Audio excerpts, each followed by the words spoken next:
Ele demora um pouquinho, agora a gente vai entrar. Entrou. Bom Bom dia! dia para todo mundo. Essa manhã de sábado, meio friozinho, né? A gente quer agradecer a presença de todo mundo que se inscreveu no nosso evento. É o nosso evento de lançamento da nossa plataforma de cursos online. E a gente resolveu fazer esse lançamento com esse webinário para conversar um pouquinho sobre os principais desafios na rotina odontopediátrica. Então, eu quero agradecer de novo a presença de todo mundo, falar que a gente tinha planejado fazer esse evento pelo Zoom, mas como teve mais inscritos do que a gente esperava, a gente resolveu fazer essa transmissão pelo YouTube. Depois a aula vai ficar gravada, e vocês podem interagir com a gente o tempo todo através do chat, mandando perguntas que a gente consegue ver aqui para poder responder vocês, tá bem? Isso. Então, eu quero passar a palavra para a Mari, para ela falar um pouquinho com vocês também. Bom dia! Vamos ver quantas pessoas temos já. 8 pessoas assistindo, parece. O pessoal ainda tá acordando, tá entrando. Então, todo mundo que tá aí, bem-vindos. Tem bastante gente respondendo. Bom dia, pessoal. Obrigada por estarem aqui com a gente nessa manhã de sábado. A gente vai fazer uma aula bem interativa. A gente vai abordar os principais desafios da rotina odontopediátrica, mas de forma rápida. Nosso objetivo aqui não elaborar muito em nenhum tema, aprofundar em nenhum tema, mas sim trazer evidências novas, né? Os assuntos que estão mais em voga agora, né? Algumas coisas polêmicas que estão acontecendo na odontopediatria e discutir um pouquinho sobre isso. Então, como a Paula já falou, deixem seus comentários aí no chat do YouTube, que a gente vai procurar responder todo mundo, tá? Então, primeiramente, eu vou me apresentar, falar um pouquinho de mim para quem não me conhece. O meu nome é Mariana Daltoé. Eu sou especialista em odontopediatria e em imaginologia odontológica, né, que é a antiga radiologia odontológica. Eu fiz mestrado e doutorado em área de concentração de odontopediatria e também tenho aperfeiçoamento na área de pacientes especiais. E eu sou a professora Paula Ávila, sou mestre e doutora em ciências na concentração da área de odontopediatria, também sou ortodontista, especialista em ortopedia funcional dos maxilares e atenção à saúde. Sou coordenadora de cursos de especialização em odontopediatria, cursos de aperfeiçoamento e agora também me lançando junto com a Mari nesse novo desafio das plataformas digitais, né? Na nossa plataforma OCA, que é Odontologia em Constante Aprimoramento. A gente tem tentado interagir bastante, levando algum conhecimento na área de odontopediatria, de odontologia em geral. E, assim, isso tem sido muito prazeroso para a gente, porque a gente tem aprendido demais também com essa experiência. Então, a gente quer partilhar um pouquinho com vocês, e como a Mari disse, nossa aula é mais baseada em revisões sistemáticas, que são os artigos que a gente tem bastante confiabilidade em termos de topo da pirâmide de informações, né? De maneira mais sucinta, para debater um pouquinho os principais desafios da odontopediatria. Gente, então antes de começar, eu vi que já tem bastante gente assistindo. Me dá um ok só no chat se vocês estão ouvindo eu e a Paula bem, só pra gente saber se precisa ajustar alguma coisa ou se tá dando pra ouvir direitinho. Por favor, se alguém puder escrever no chat, se tá ouvindo tudo direitinho.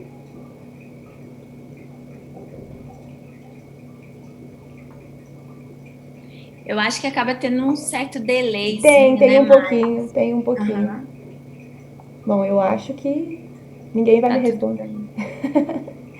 Ah, tá tudo ótimo. Aí, então vamos Aham. começar.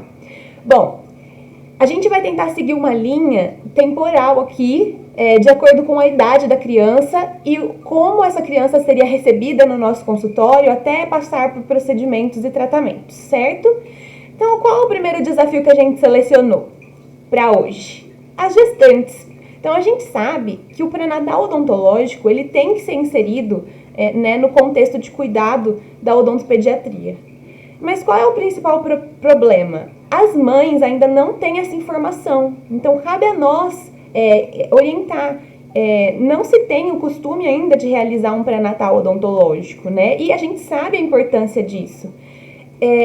O cirurgião dentista, principalmente o odontopediatra, né, ele tem que atuar para difundir essa necessidade, esse conhecimento para a população leiga.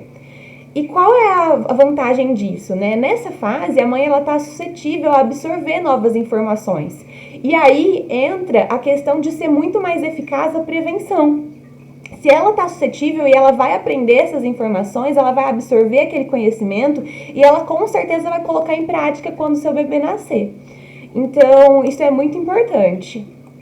E aqui a gente trouxe 2 artigos, ó. Vocês vão perceber que eles são bem recentes, de 2020, sobre um assunto que está sendo muito difundido nas redes sociais agora, que é a relação entre a vitamina D e a cárie precoce da infância. Então, alguns profissionais têm difundido essa informação, né? Até tem dado uma certa polêmica aí na internet, que a vitamina D, a suplementação de vitamina D na gestação seria um fator que protegeria a criança da cárie precoce da infância. Então, o que nós temos na literatura de evidência?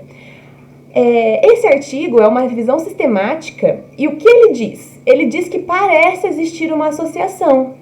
Mas, gente, parece existir. Isso não quer dizer que existe, tá? Então, a gente não pode simplesmente indicar a suplementação de uma vitamina com base nisso. A gente precisa ter evidências mais fortes.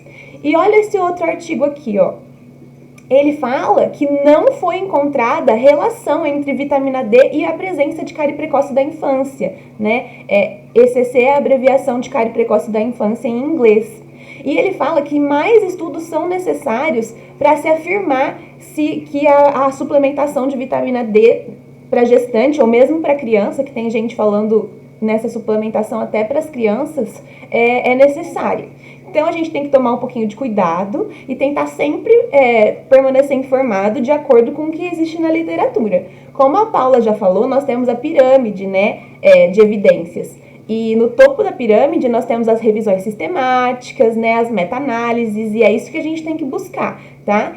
E no momento, claro, isso pode ser confirmado mais pra frente, mas no momento a gente não pode indicar esse tratamento ainda, porque não tem evidência científica de que essa suplementação de vitamina D é eficaz para combater a cárie precoce da infância, tá? Mari, só abrindo um parêntese antes da gente continuar, pedir para o pessoal que está entrando na sala permanecer até o final, né? Porque eu até esqueci de agradecer os nossos parceiros. A gente tem muito sorteio para fazer no final, de cupons de descontos, muita coisa legal. Então, quem ficar até o final da aula vai ser presenteado aí com umas coisas bem bacanas, tá bem? Isso mesmo, tem que estar aqui, gente. Eu esqueci de comentar. É verdade. O próximo desafio seria a sala de espera, que acaba gerando um clima de ansiedade nas crianças, né? Principalmente quando às vezes a gente trabalha com outros profissionais, mesmo da área de odontopediatria ou não, e mesmo a ansiedade que eles trazem, né? Das histórias que eles escutam em casa, dos pais, de outros coleguinhas, né? Então, a criança já chega muito ansiosa na sala de espera. Então, desde a sala de espera, já começa a nossa atuação no manejo de comportamento da criança. A receptividade, o acolhimento é muito importante. Ter um ambiente lúdico, com espaço para a criança poder ter vazão, né, da sua infância ali naquele momento, acaba ajudando bastante no comportamento dessa criança para que ela entre mais tranquila para o atendimento. E criar um ambiente divertido também, né? Com o treinamento da equipe, para receber bem essa família, receber bem essa criança, para que esse controle da ansiedade seja conduzido da melhor forma. Pode passar, Mari. Então, aqui a gente tem um artigo que fala sobre a aromaterapia no controle da ansiedade.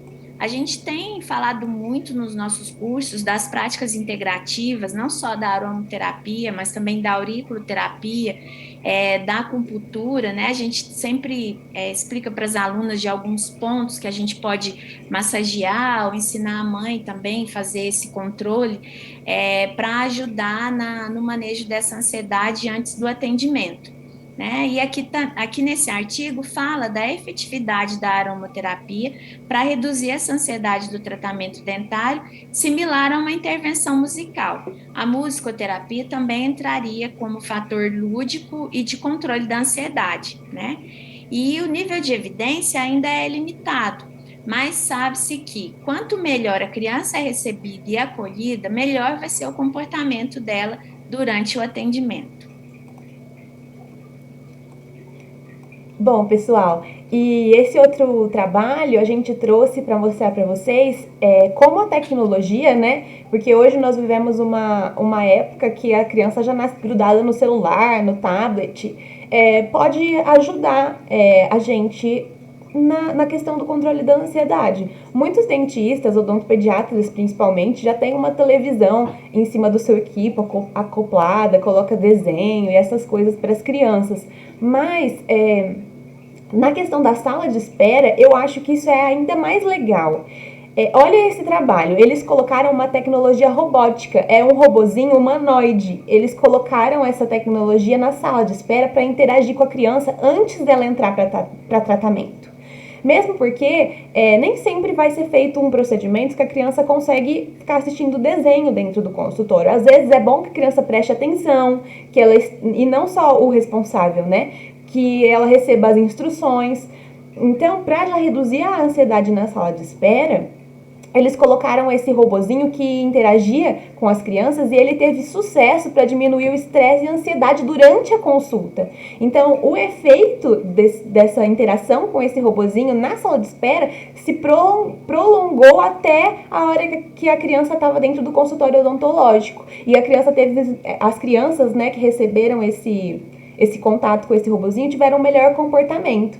Então, olha que legal, né? A gente pode lançar mão de várias coisas hoje para poder diminuir essa ansiedade. Esse outro trabalho, que é um pouco mais fácil de ser realizado, né, na nossa prática clínica, ele estudou a realidade virtual para diminuir a ansiedade. Então, na sala de espera, eles perguntavam para a mãe ou para a criança se queriam participar do trabalho, e aí os que aceitaram participar, eles ficavam com um celular, sabe? Aqueles que têm o óculos de realidade virtual. E eles ficavam nessa realidade virtual com o próprio aplicativo que o sistema de realidade virtual já tem, geralmente em uma paisagem de praia que a criança escolhia, podia ser praia, campo, um lugar tranquilo. É uma coisa bem simples, né, que os aplicativos já fornecem. E aí só de deixar essa criança com a realidade virtual no pré-operatório, o procedimento lá dentro do consultório foi menos ansiedade. Então, olha que legal, isso é uma coisa que é viável e eficaz, e a gente pode lançar mão, e é mais prático, né, do que a gente conseguir arrumar um robozinho humanoide. Um celular todo mundo consegue ter, e esses óculos de realidade virtual hoje também estão com um preço bem acessível e é bem comum da gente encontrar. O outro desafio seria o atendimento a bebês. Muitos pais se colocam extremamente ansiosos nessa situação e com bastante dúvida e questionamento em relação à época certa de levar o filho ao dentista. Muitos até acham que não é necessário, ainda não tem dentes, não é uma fase importante. Mas como a Mari falou, já é importante desde a gestação, quando a gente passa as orientações para a gestante em relação ao autocuidado e em relação ao cuidado que ela tem com ela mesma, que pode influenciar na saúde odontológica do bebê, os cuidados nos primeiros dias, nos primeiros meses de vida do bebê, tudo isso é muito importante. Bebês sempre choram durante o atendimento. Isso é perfeitamente normal. Então, quando a gente recebe os pais em uma consulta, é uma abordagem que a gente sempre deve colocar para eles, que é normal, choro, a importância da boca, da manipulação dessa boca do bebê, que acaba sendo uma coisa bem invasiva para eles, né? Em contrapartida, outros adoram, né? Principalmente se estiver naquela fase de desconforto, que os dentes começam a irromper, eles ficam completamente colaborativos durante o atendimento. Então, a boca é uma forma de conhecer o mundo, é essa oralidade, né, que eu comentei.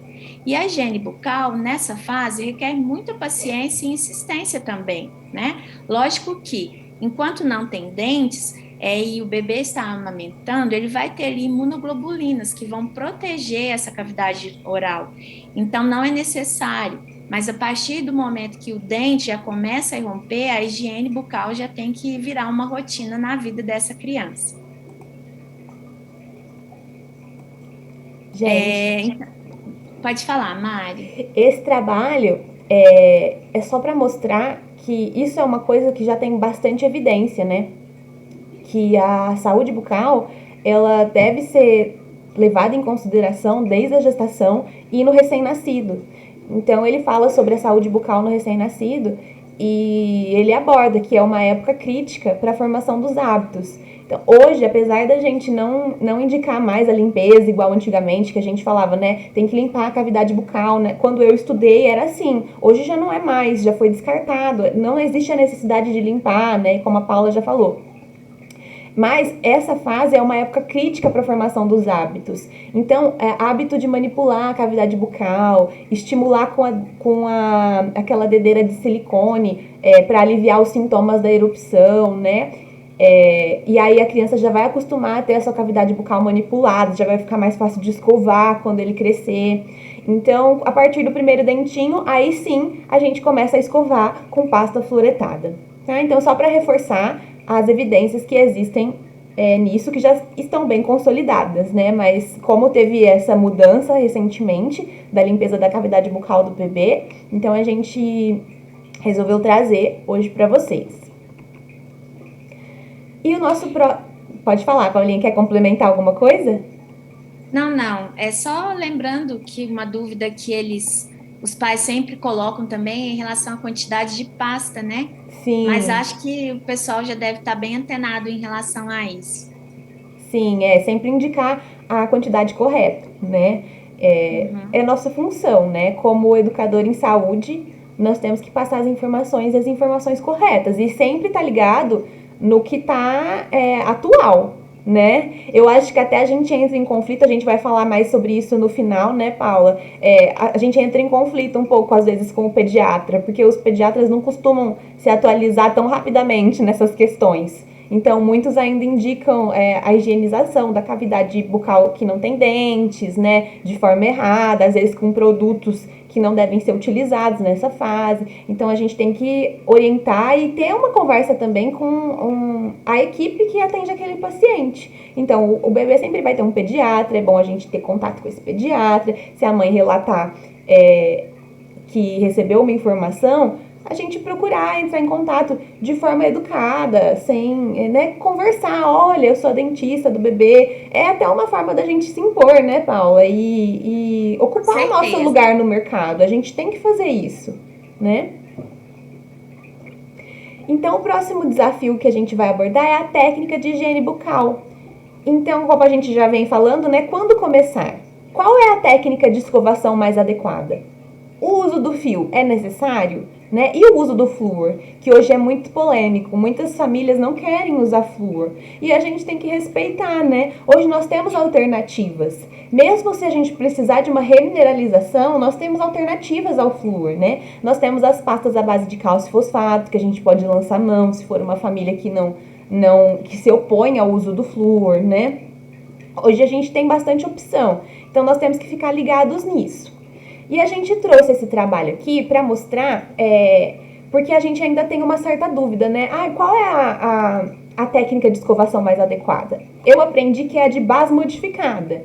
Mas existe uma evidência de qual seria a melhor técnica para remoção de biofilme e para melhora da gengivite? Ainda não existe.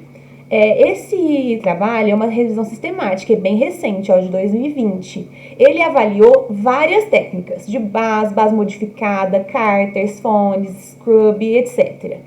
Ainda não há evidência suficiente para sugerir uma única técnica que seja melhor para remoção de biofilme, gente. Mas o que é importante? Nós orientarmos de acordo com a capacidade daquela criança de escovar. Até eu estava discutindo com a Paula outro dia, né, Paula? Até que idade você indica a mãe ajudar a criança a escovar os dentes, né?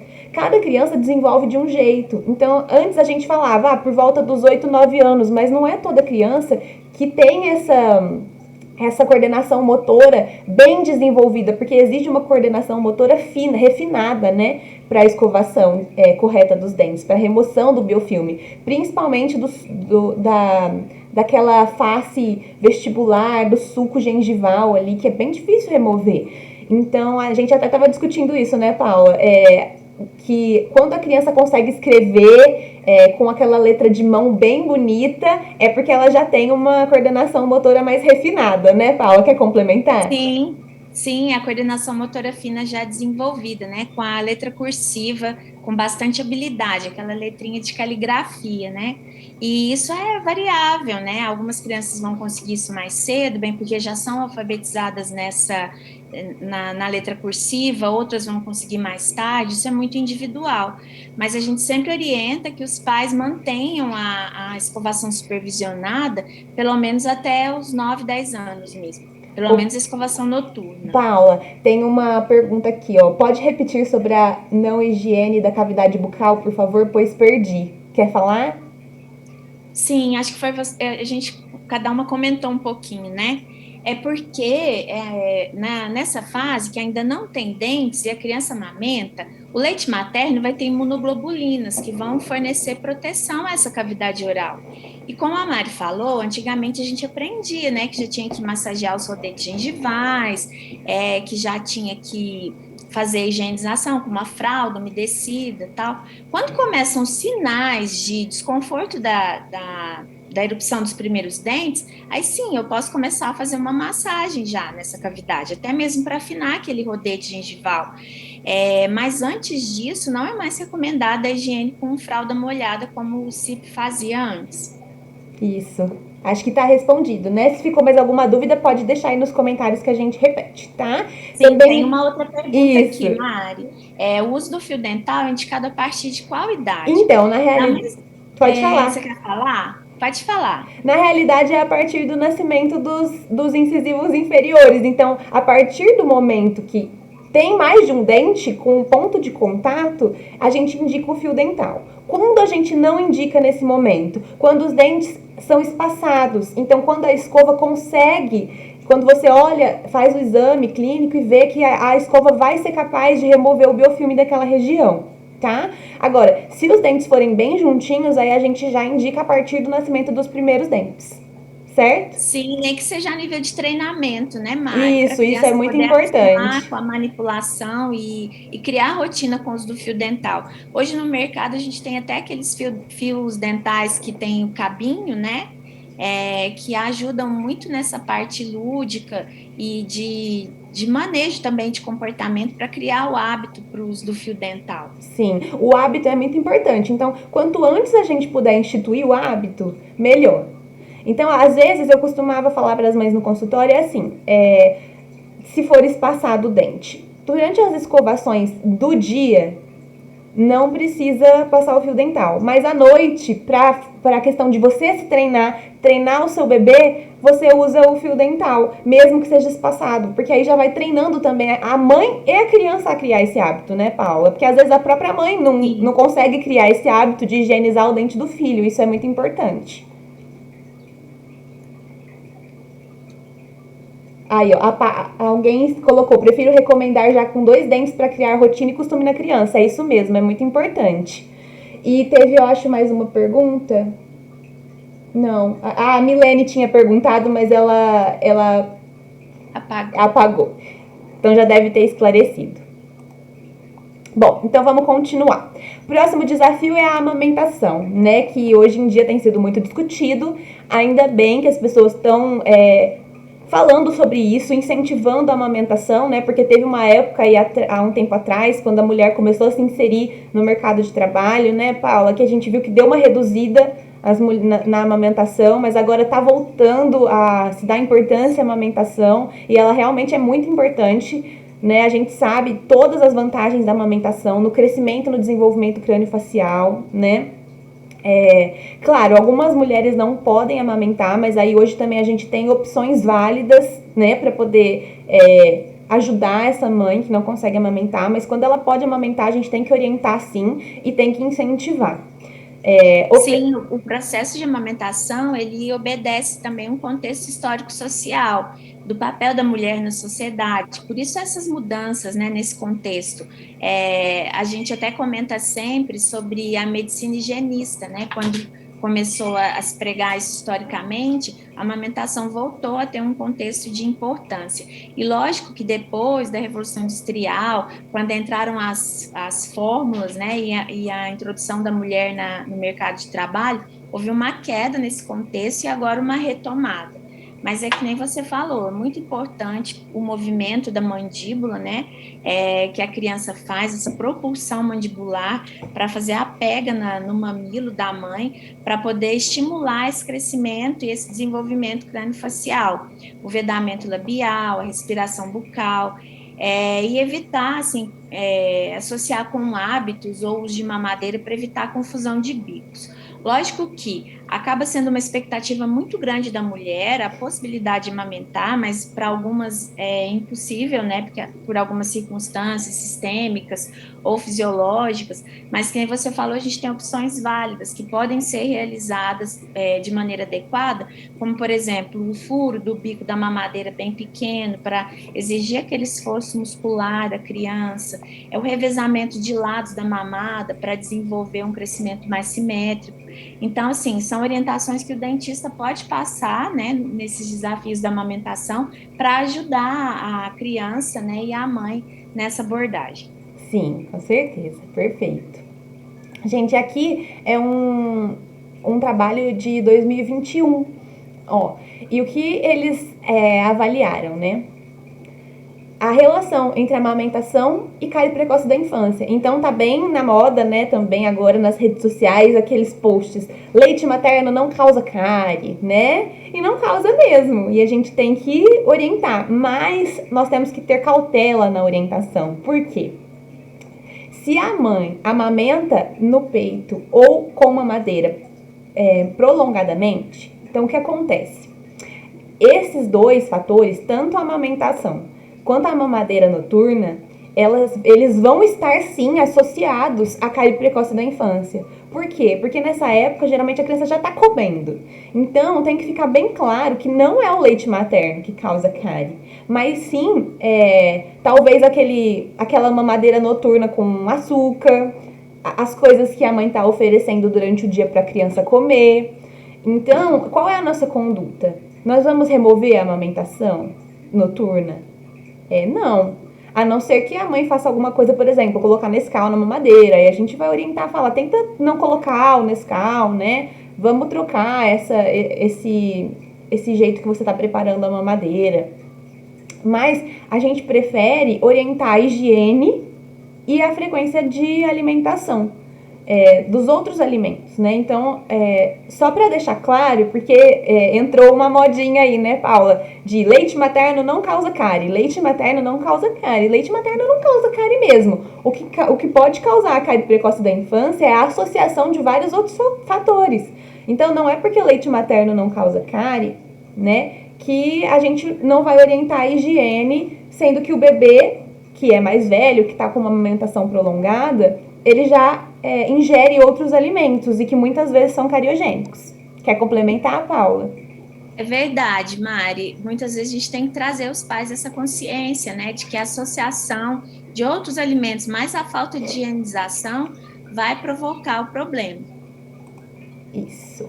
Agora vamos falar um pouquinho de frenectomia, né, Paula? Sim, é um outro desafio, né, dentro do atendimento a bebês. Logo que apareceu a possibilidade do teste da linguinha, a gente viu também que começou a ter um sobretratamento, né, em relação às frenectomias. Então, tem que ser avaliado com bastante cautela, O bebê é um paciente sem histórico médico, né? Uma criança que a gente não sabe se tem uma discrasia sanguínea, por exemplo, porque muitas vezes nunca fez um hemograma. Então, assim, a gente tem que analisar a situação do freio, se está muito fibroso, se está fácil ser removido, se realmente precisa, avaliar a língua dessa criança, né? Como na hora do choro, a mobilidade, para ver se realmente precisa fazer essa frenectomia ou não. Quanto à idade da criança, quanto mais cedo, melhor, né? Para que essa frenectomia seja realizada. Mas muitas vezes a gente já recebe crianças maiores, né? Que já até passaram da fase de amamentação, que a mãe não conseguiu amamentar, desistiu, mas que ainda precisa da frenectomia.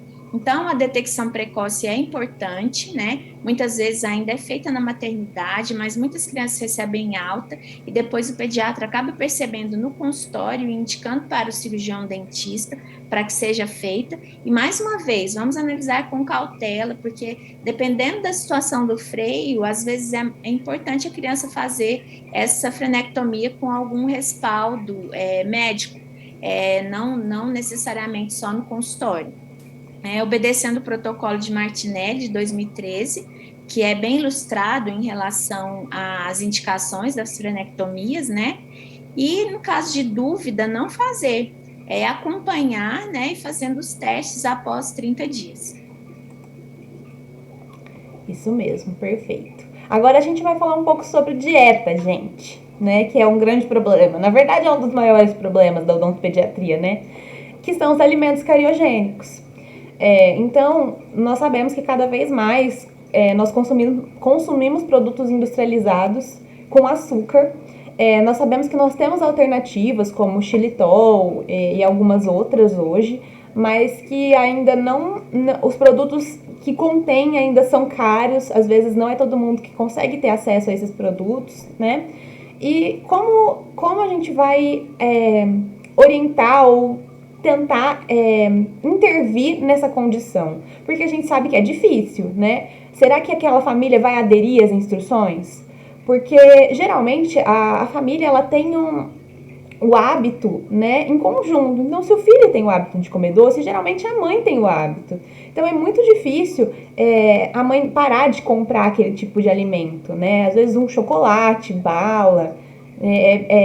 A gente restringe ou a gente não restringe? Né? Como que eu vou saber? Geralmente a gente faz um diário alimentar, né? Hoje em dia é bem legal, a gente consegue fazer até isso através de aplicativos, eu acho. Não sei o nome para falar para vocês, mas existem alguns aplicativos que a gente consegue falar para a mãe anotando o que ela come e aí a gente consegue acompanhar, né, pelo celular.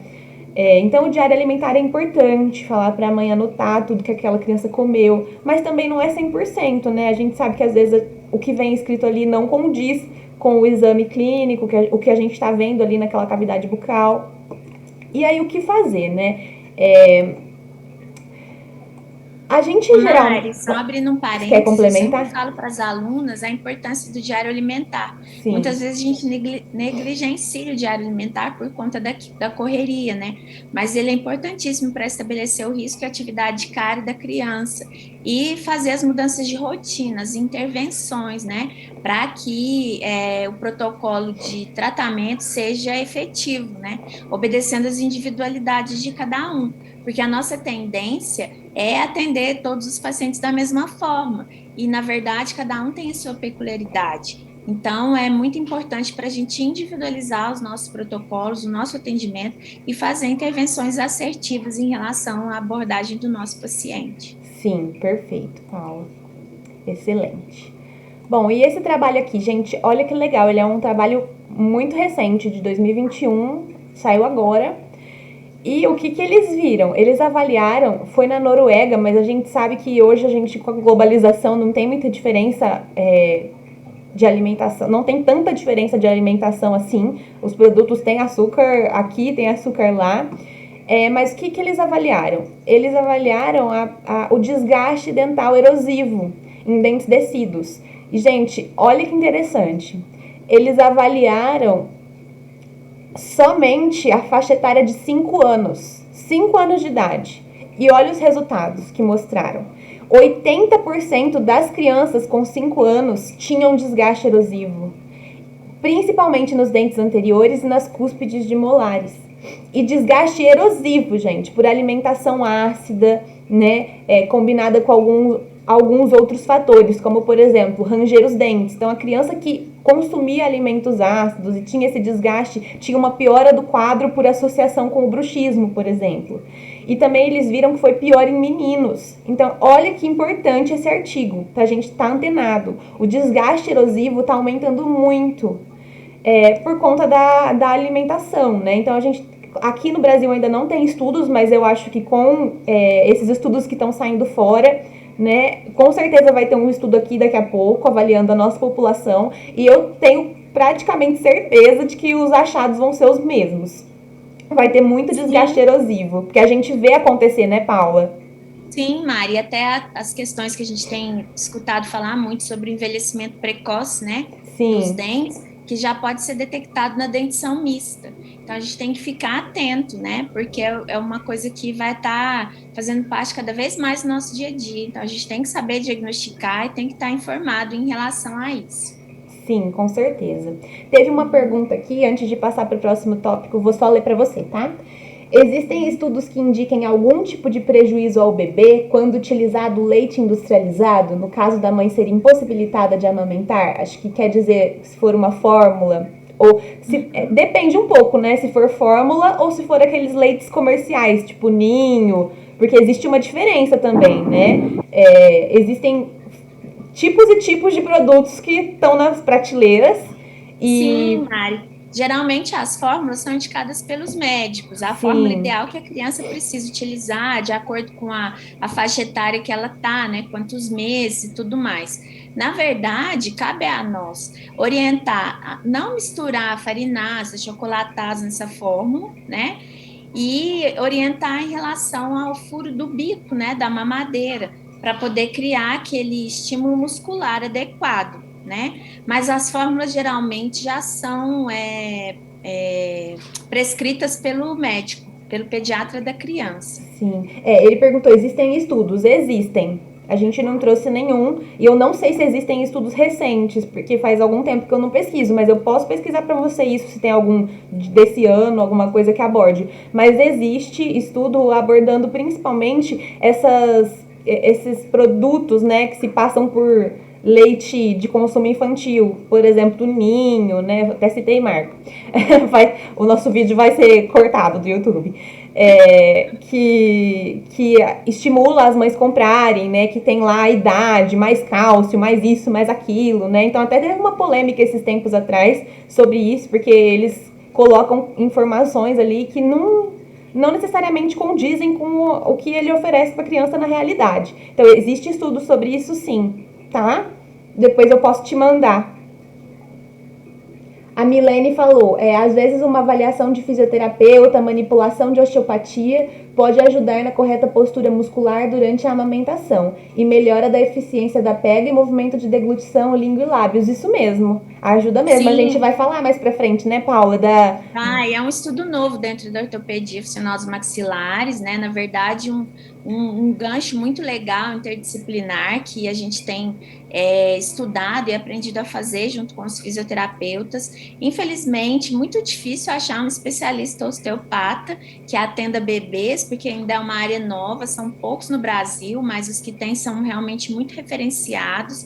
E a gente sabe que os estudos em osteopatia, eles auxiliam não só na amamentação, né, como também na parte respiratória, na parte de deglutição, prevenção de refluxo exofágico, né, prevenção também de torcicolo do recém-nascido, que pode prejudicar, às vezes, em relação a distúrbios temporomandibulares, crescimento assimétrico, né, mas foi uma abordagem muito pertinente que a Milene fez e um estudo novo mesmo, que a gente também tem que ficar atento para poder saber informar. Sim, com certeza, perfeito. Bom, gente, o próximo desafio então. Pais ou acompanhantes dentro da sala, fora da sala, eles ajudam ou eles atrapalham? Vamos fazer tipo o Globo Repórter, né? Ajudam ou atrapalham? Dentro ou fora da sala? O que comem? O que falam? Né? Porque Como vivem, né? como vivem? Porque assim, houve um tempo, Mari, que a nossa conduta era que os pais ficassem fora da sala. sim, Mas hoje a gente sabe que a presença deles muitas vezes ajuda sim e acaba criando uma amistosidade e até mesmo um elo de confiança maior da criança com o dentista e da família com o dentista também. sim, Lógico que cada profissional aborda uma linha individual, alguns da mãe ficar bem pertinho, segurando a mão da criança, outros da mãe ficar perto da sala, mas sem a visão da criança, outros de atendimento de porta aberta para os pais terem acesso livre, mas ultimamente o que se tem preconizado é a importância dos acompanhantes dentro da sala. Lógico que em algumas situações peculiares que a gente vê que às vezes pode atrapalhar, tirar pelo menos os pais do campo de visão, mas não necessariamente de dentro da sala. Muitas vezes as crianças com comportamento ruim são os pais que vão nos auxiliar na contenção dessa criança. E isso eu sim. acho que acaba criando um elo muito maior, assim. Sim, é importante isso, né? Ver cada caso. Então, também não é todo Sim, procedimento que vai ser igual, né? Então, a gente tem que ter essa capacidade de conseguir captar ali aquela família, o que eu preciso fazer para dar certo. Então, aí a gente faz funcionar. Mas eu concordo com a Paula. Hoje a nossa abordagem é nunca, assim, procurar não tirar da sala. Talvez do campo de visão. Mas eu gosto muito de deixar os pais e os acompanhantes junto. Sabe por quê?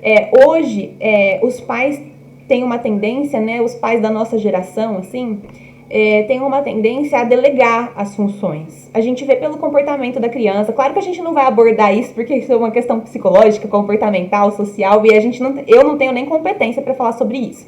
Mas só para introduzir assim, a gente vê que eles delegam muitas coisas, né? Delega para professora da escola, delega para cuidadora, para babá e às vezes delegam para gente. Então, o que a gente nota, o que eu notei, né, na minha experiência do dia a dia do consultório, é que quando a gente coloca os pais para acompanhar de perto o que está acontecendo, então, por exemplo, quando é uma lesão de cárie precoce da infância e a criança tem que fazer o tratamento, o pai, ele aprende melhor aquela condição, ele aprende o que ele fez de errado e aí a percepção dele sobre aquilo muda um pouco.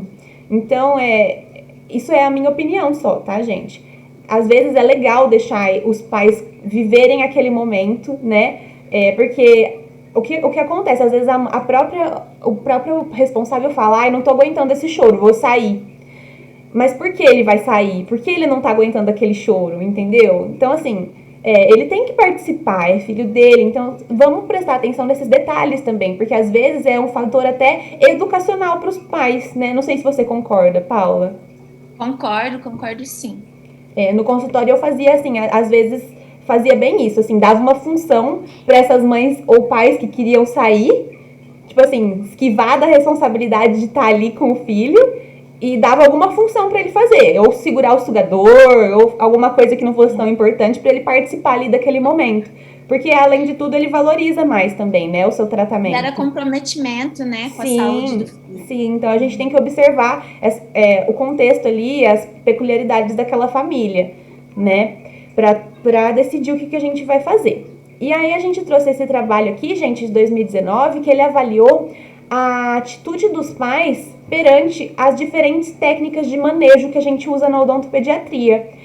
E o que ele concluiu? Que os pais foram mais receptivos àquelas técnicas que eram mais aceitáveis visualmente. Então, por exemplo, dizer, mostrar, fazer, reforço positivo, modelagem.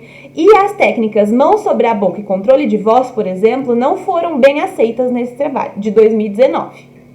Por quê? Provavelmente tem um visual mais agressivo, né? O controle de voz, quando a gente levanta a voz para tentar um controle de comportamento com a criança. Mão sobre a boca, na verdade, já não é mais preconizada, né? Eu nunca utilizei, para ser sincera, eu acho que nem se utiliza mais, né, Paulo? Não sei se você chegou a ter experiência Sim. com mão sobre a Não boca. é mais recomendado a técnica mão sobre a boca. Sim. Lembrando que qualquer técnica que for utilizada, a gente tem que conversar isso com os pais durante a anamnese, antes de começar o atendimento. E tem que Sim. passar o termo de livre esclarecimento, né, que tem que estar assinado, onde os pais vão estar cientes das técnicas que podem ser utilizadas. Isso é importante, verdade. O termo é importante, né? E aí, então, o desafio do manejo, né? O que a gente costuma preconizar? As técnicas de menor complexidade primeiro. Então, dizer, mostrar, fazer. Tentar fazer procedimentos mais simples e fáceis primeiro, para a criança se acostumando, ambientando, né? Para ela aprender ali a dinâmica do tratamento do atendimento, a modelagem. E aí, por último, fazer, só quando a gente já esgotou as outras possibilidades, fazer as técnicas que são mais complexas, que a gente fala, né? Que seriam as mais invasivas.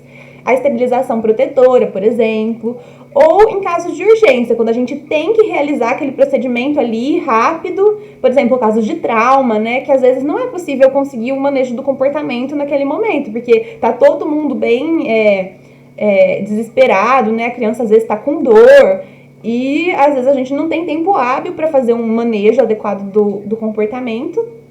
Aí a gente lança a mão já direto da estabilização protetora para conseguir fazer o procedimento. Mas nos outros casos, que são eletivos, né, a gente procura fazer os de menor complexidade primeiro. E aí, pegando o gancho lá daquele outro trabalho de 2019, esse aqui é de 2020. E aí eles avaliaram novamente a aceitação dos pais das técnicas de manejo, né, na odontopediatria. Aqui, ó, revisited, tá vendo? Eles fizeram novamente. E aí eles avaliaram mais técnicas de manejo. Então, dizer, mostrar, fazer, controle de voz, restrição passiva, restrição ativa, a ausência e presença dos pais na sala, a sedação oral, que é com medicamentos, né? A sedação inalatória com óxido nitroso e a anestesia geral. Então, eles avaliaram todas essas técnicas. E todas elas, de acordo com a percepção dos pais, foram consideradas aceitáveis. As mais aceitas foram a dizer, mostrar, fazer e a restrição passiva, que é quando os próprios pais ajudam ali a conter a criança, sem usar aqueles tecidos ou aqueles rolinhos que a gente costuma colocar as crianças, né? Aquelas faixas que a gente prende com velcro. E aí, o que eles perceberam nesse trabalho, que foi um pouco mais aprofundado? Que a experiência da criança foi relacionada a uma melhor aceitação. Então, se aquela criança, para ela conseguir uma experiência melhor, ela precisou de sedação oral, os pais aceitaram a sedação oral. Se aquela criança em particular, para ela conseguir um manejo, precisou de anestesia geral, os pais aceitaram a anestesia geral. Então, o que esse trabalho mostra pra gente? Que a gente tem que ter essa percepção daquela criança, naquele contexto familiar, que se aquilo for o melhor para aquela criança, os pais vão aceitar. Né, Paula? Então, eu acho Sim, que é importante... eu costumo dizer que muitas vezes são as crianças que batem o martelo, né? Sim. Então, assim, se a criança for ficar confortável com a restrição passiva ou restrição ativa e o procedimento for feito com sucesso, né? Os pais aceitam. Então, esse trabalho é muito legal porque mostra que a gente pode usar todas essas opções que a gente tem. Que cada criança vai aceitar, vai receber melhor uma forma. E aí a gente tem que só saber indicar corretamente que a aceitação dos pais vai vir. Tem uma pergunta, Mari, colocando sobre a posição joelho a joelho no colo dos pais. Sim, a gente usa sim. É muito efetivo, né? Porque a criança, os pais conseguem controlar os movimentos melhor da criança. Lógico que dependendo da idade, se for uma criança muito grande, já não é mais aconselhado, acaba ficando bem desconfortável, né? Tanto para os pais como para a criança também, até para a gente. Mas quando é uma criança pequena, é a melhor posição. Hoje em dia já tem até alguns artefatos, né, que a gente pode utilizar, um avental almofadado, alguns até tem como conter a criança ali mesmo, né? Ou mesmo joelho a joelho direto. A gente até orienta essa posição para escovação noturna, Sim. quando os pais têm alguma dificuldade em casa. É mais para bebês, né? Joelho a joelho. Mas Sim, existe... de 0 a 2 anos é bem indicado. Sim. E aí, isso que a Paula falou, que existem dispositivos, é bem legal, gente. Porque às vezes a criança ela é maiorzinha, por exemplo, 3 para 4 anos, mas ela não ajusta a posição confortavelmente no equipo. Então é legal a gente ter aqueles aparatos mesmo, aqueles dispositivos que a gente compra. E não é tão caro assim, vale a pena investir quem atende criança, principalmente quem é odontopediatra, porque atende só criança, né? Existem algumas poltroninhas que você coloca no equipo. E aí ela É um ótimo adapta. investimento. Ela adapta melhor a criança, tanto o pescocinho quanto a altura. E aí, tanto o dentista quanto o bebê ficam mais confortáveis. O bebê, assim, né? Quando não é mais bebê, já tá passando da fase do bebê. Geralmente, crianças de 3, 4 anos que não se adaptam bem na cadeira, né? No tamanho da cadeira odontológica, né, Paula? E aí, Sim. essa criança fica bem confortável. E isso melhora também a qualidade do atendimento e diminui o cansaço da criança também. Porque às vezes ela fica numa posição ruim, aí ela tende a se cansar mais facilmente. Então, isso tem que ser pensado. Uhum. Bom, agora a gente vai falar de outro desafio, que são as radiografias, né? Então, eu vou fazer radiografia no meu consultório ou eu vou encaminhar para uma clínica radiológica, que hoje em dia a gente tem feito bastante, né? Tem gente que já não tem mais equipamento de raio-x no consultório, né? E segurar o filme, gente, que a gente fazia muito isso gente, não deve ser feito. Pelo amor de Deus, jamais façam isso de segurar o filme na boca da criança para auxiliar, tá? E a gente tem que pensar na proteção à radiação, né? Tanto da criança quanto nossa. Então, as radiografias, elas emitem radiação ionizante, que a gente sabe que tem efeitos deletérios para as células, né? Para os tecidos. Então, quanto menos a gente se expor, melhor. Mas a quantidade de radiação ionizante que emite no nosso raio-x, ela é segura e a criança pode ser submetida. Mas a gente tem que ver a indicação. E por que eu estou abordando isso? Por que a gente resolveu trazer esse assunto, né, Paula? Porque saiu um artigo polêmico também, que recentíssimo, 2021, saiu esses tempos atrás, do grupo de pesquisa de mínima intervenção. Então tem muitos professores excelentes aqui, tem a Daniela Raggio, Imparato, e mais um monte de colaboradores lá do grupo de pesquisa deles, que esse estudo mostrou que a associação do exame clínico com a radiografia para detectar lesões de cárie causou mais danos do que benefícios. Que o exame clínico sozinho ele é mais indicado. Então, o que acontece, gente? A radiografia, às vezes, ela dá uns falsos positivos por sombra, né? Pela angulação da exposição. Então, olha que importante. Será que a gente vai parar de indicar radiografia para detecção de cárie? Por conta da mínima intervenção que vem chegando? Então, a gente quis trazer isso só para deixar vocês bem atentos que nós temos que estar cientes que a odontologia muda. Hoje nós temos a mínima intervenção. E aí, daqui a pouco, a mínima intervenção não vai nem precisar de radiografia, né, Paula? E, gente, nossa... É verdade, é muito bom fazer essas colocações, Mari, porque a mínima intervenção sempre causa muita polêmica, né? Sim. Mas eu sempre falo para as alunas, porque a gente sempre tem aqueles pacientes que às vezes preferem pegar o pedido de radiografia antes de fazer o exame clínico. Tipo, eu já pego o pedido de radiografia, já faço, depois vou para fazer o exame clínico. E muitas vezes já vem com um laudo escrito suspeita de lesão de cárie. E eles já acham que realmente estão. E muitas vezes não foi feito o exame clínico para poder fazer essa confirmação. Então, a gente tem que estar atento mesmo às necessidades e às indicações, porque nem sempre... Sim, né? Perfeito. E como a gente... Gente, é difícil, né? Eu e a Paula, a gente sabe que é difícil, porque a gente também não aprendeu cariologia e dentística na época da mínima intervenção, né, Paula?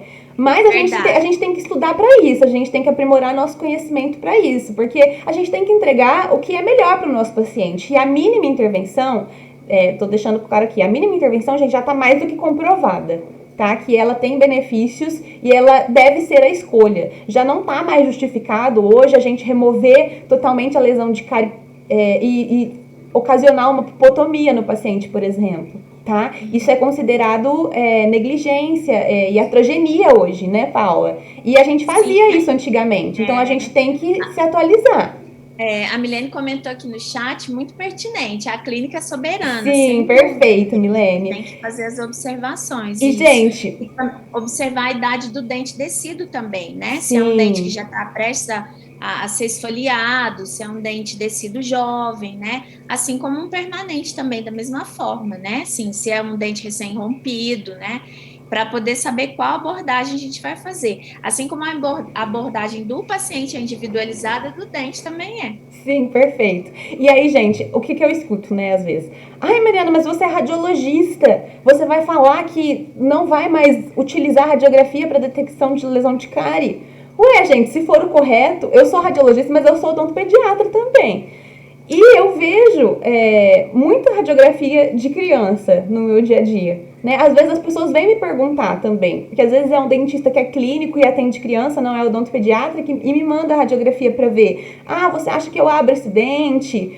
Você acha que pela radiografia eu consigo responder? Eu não consigo, eu não tô vendo clinicamente. Então isso que a Milene falou é excelente. E a gente tem que procurar entregar o melhor paciente possível, né? Pro nosso, o melhor tratamento possível para o nosso paciente, baseado em evidência. Então, claro, esse trabalho foi o primeiro. Claro que eles vão provavelmente estudar mais isso, mas é para deixar vocês atentos que nem sempre a radiografia ajuda.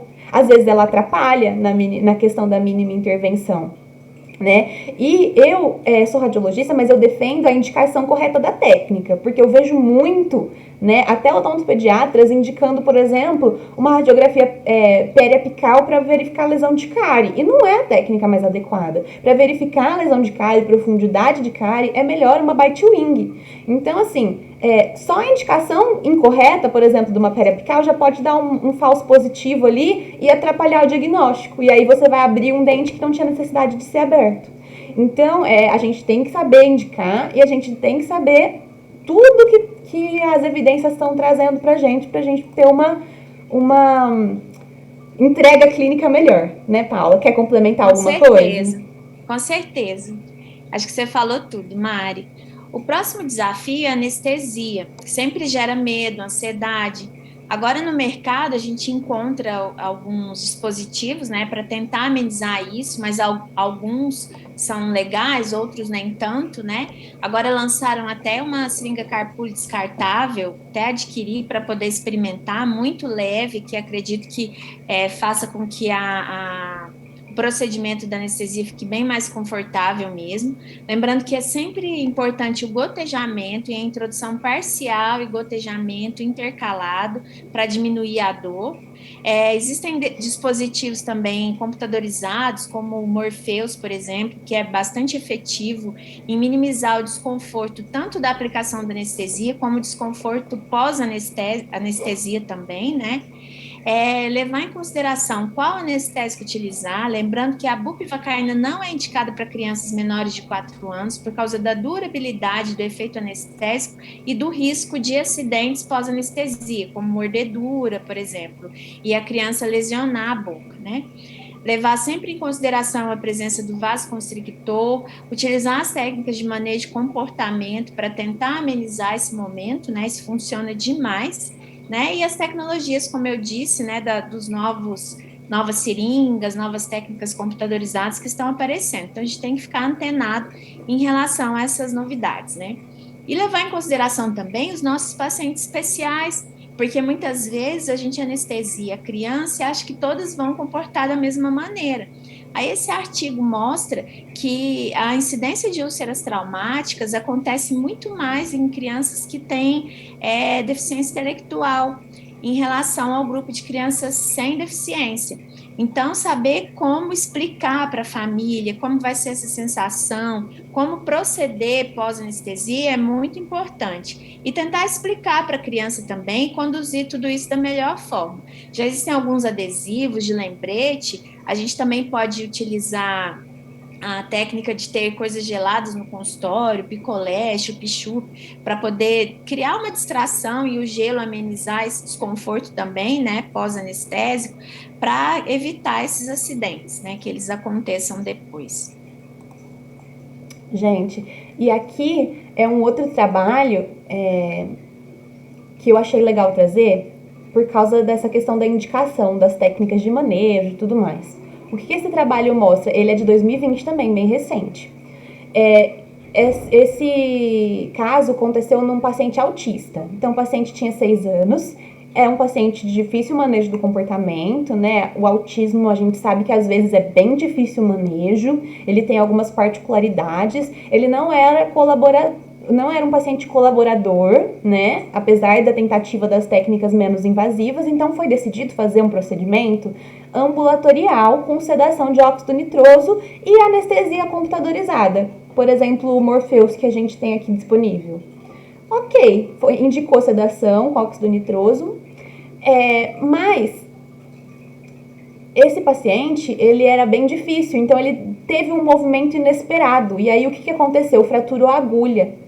E aí, apesar de ter se utilizado a anestesia geral e o Morpheus, ele acabou caindo na anestesia geral de qualquer forma para remoção desse fragmento de agulha. Aqui tem a radiografia, ó, tá vendo? Ficou 8 milímetros da agulha lá dentro e a agulha ficou escondida.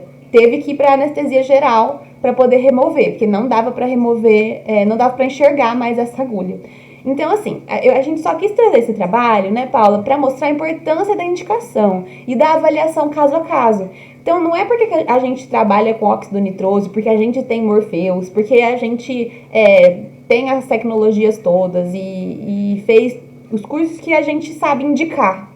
Então, assim, esse paciente, ele não era, na realidade, uma indicação de sedação e de procedimento ambulatorial.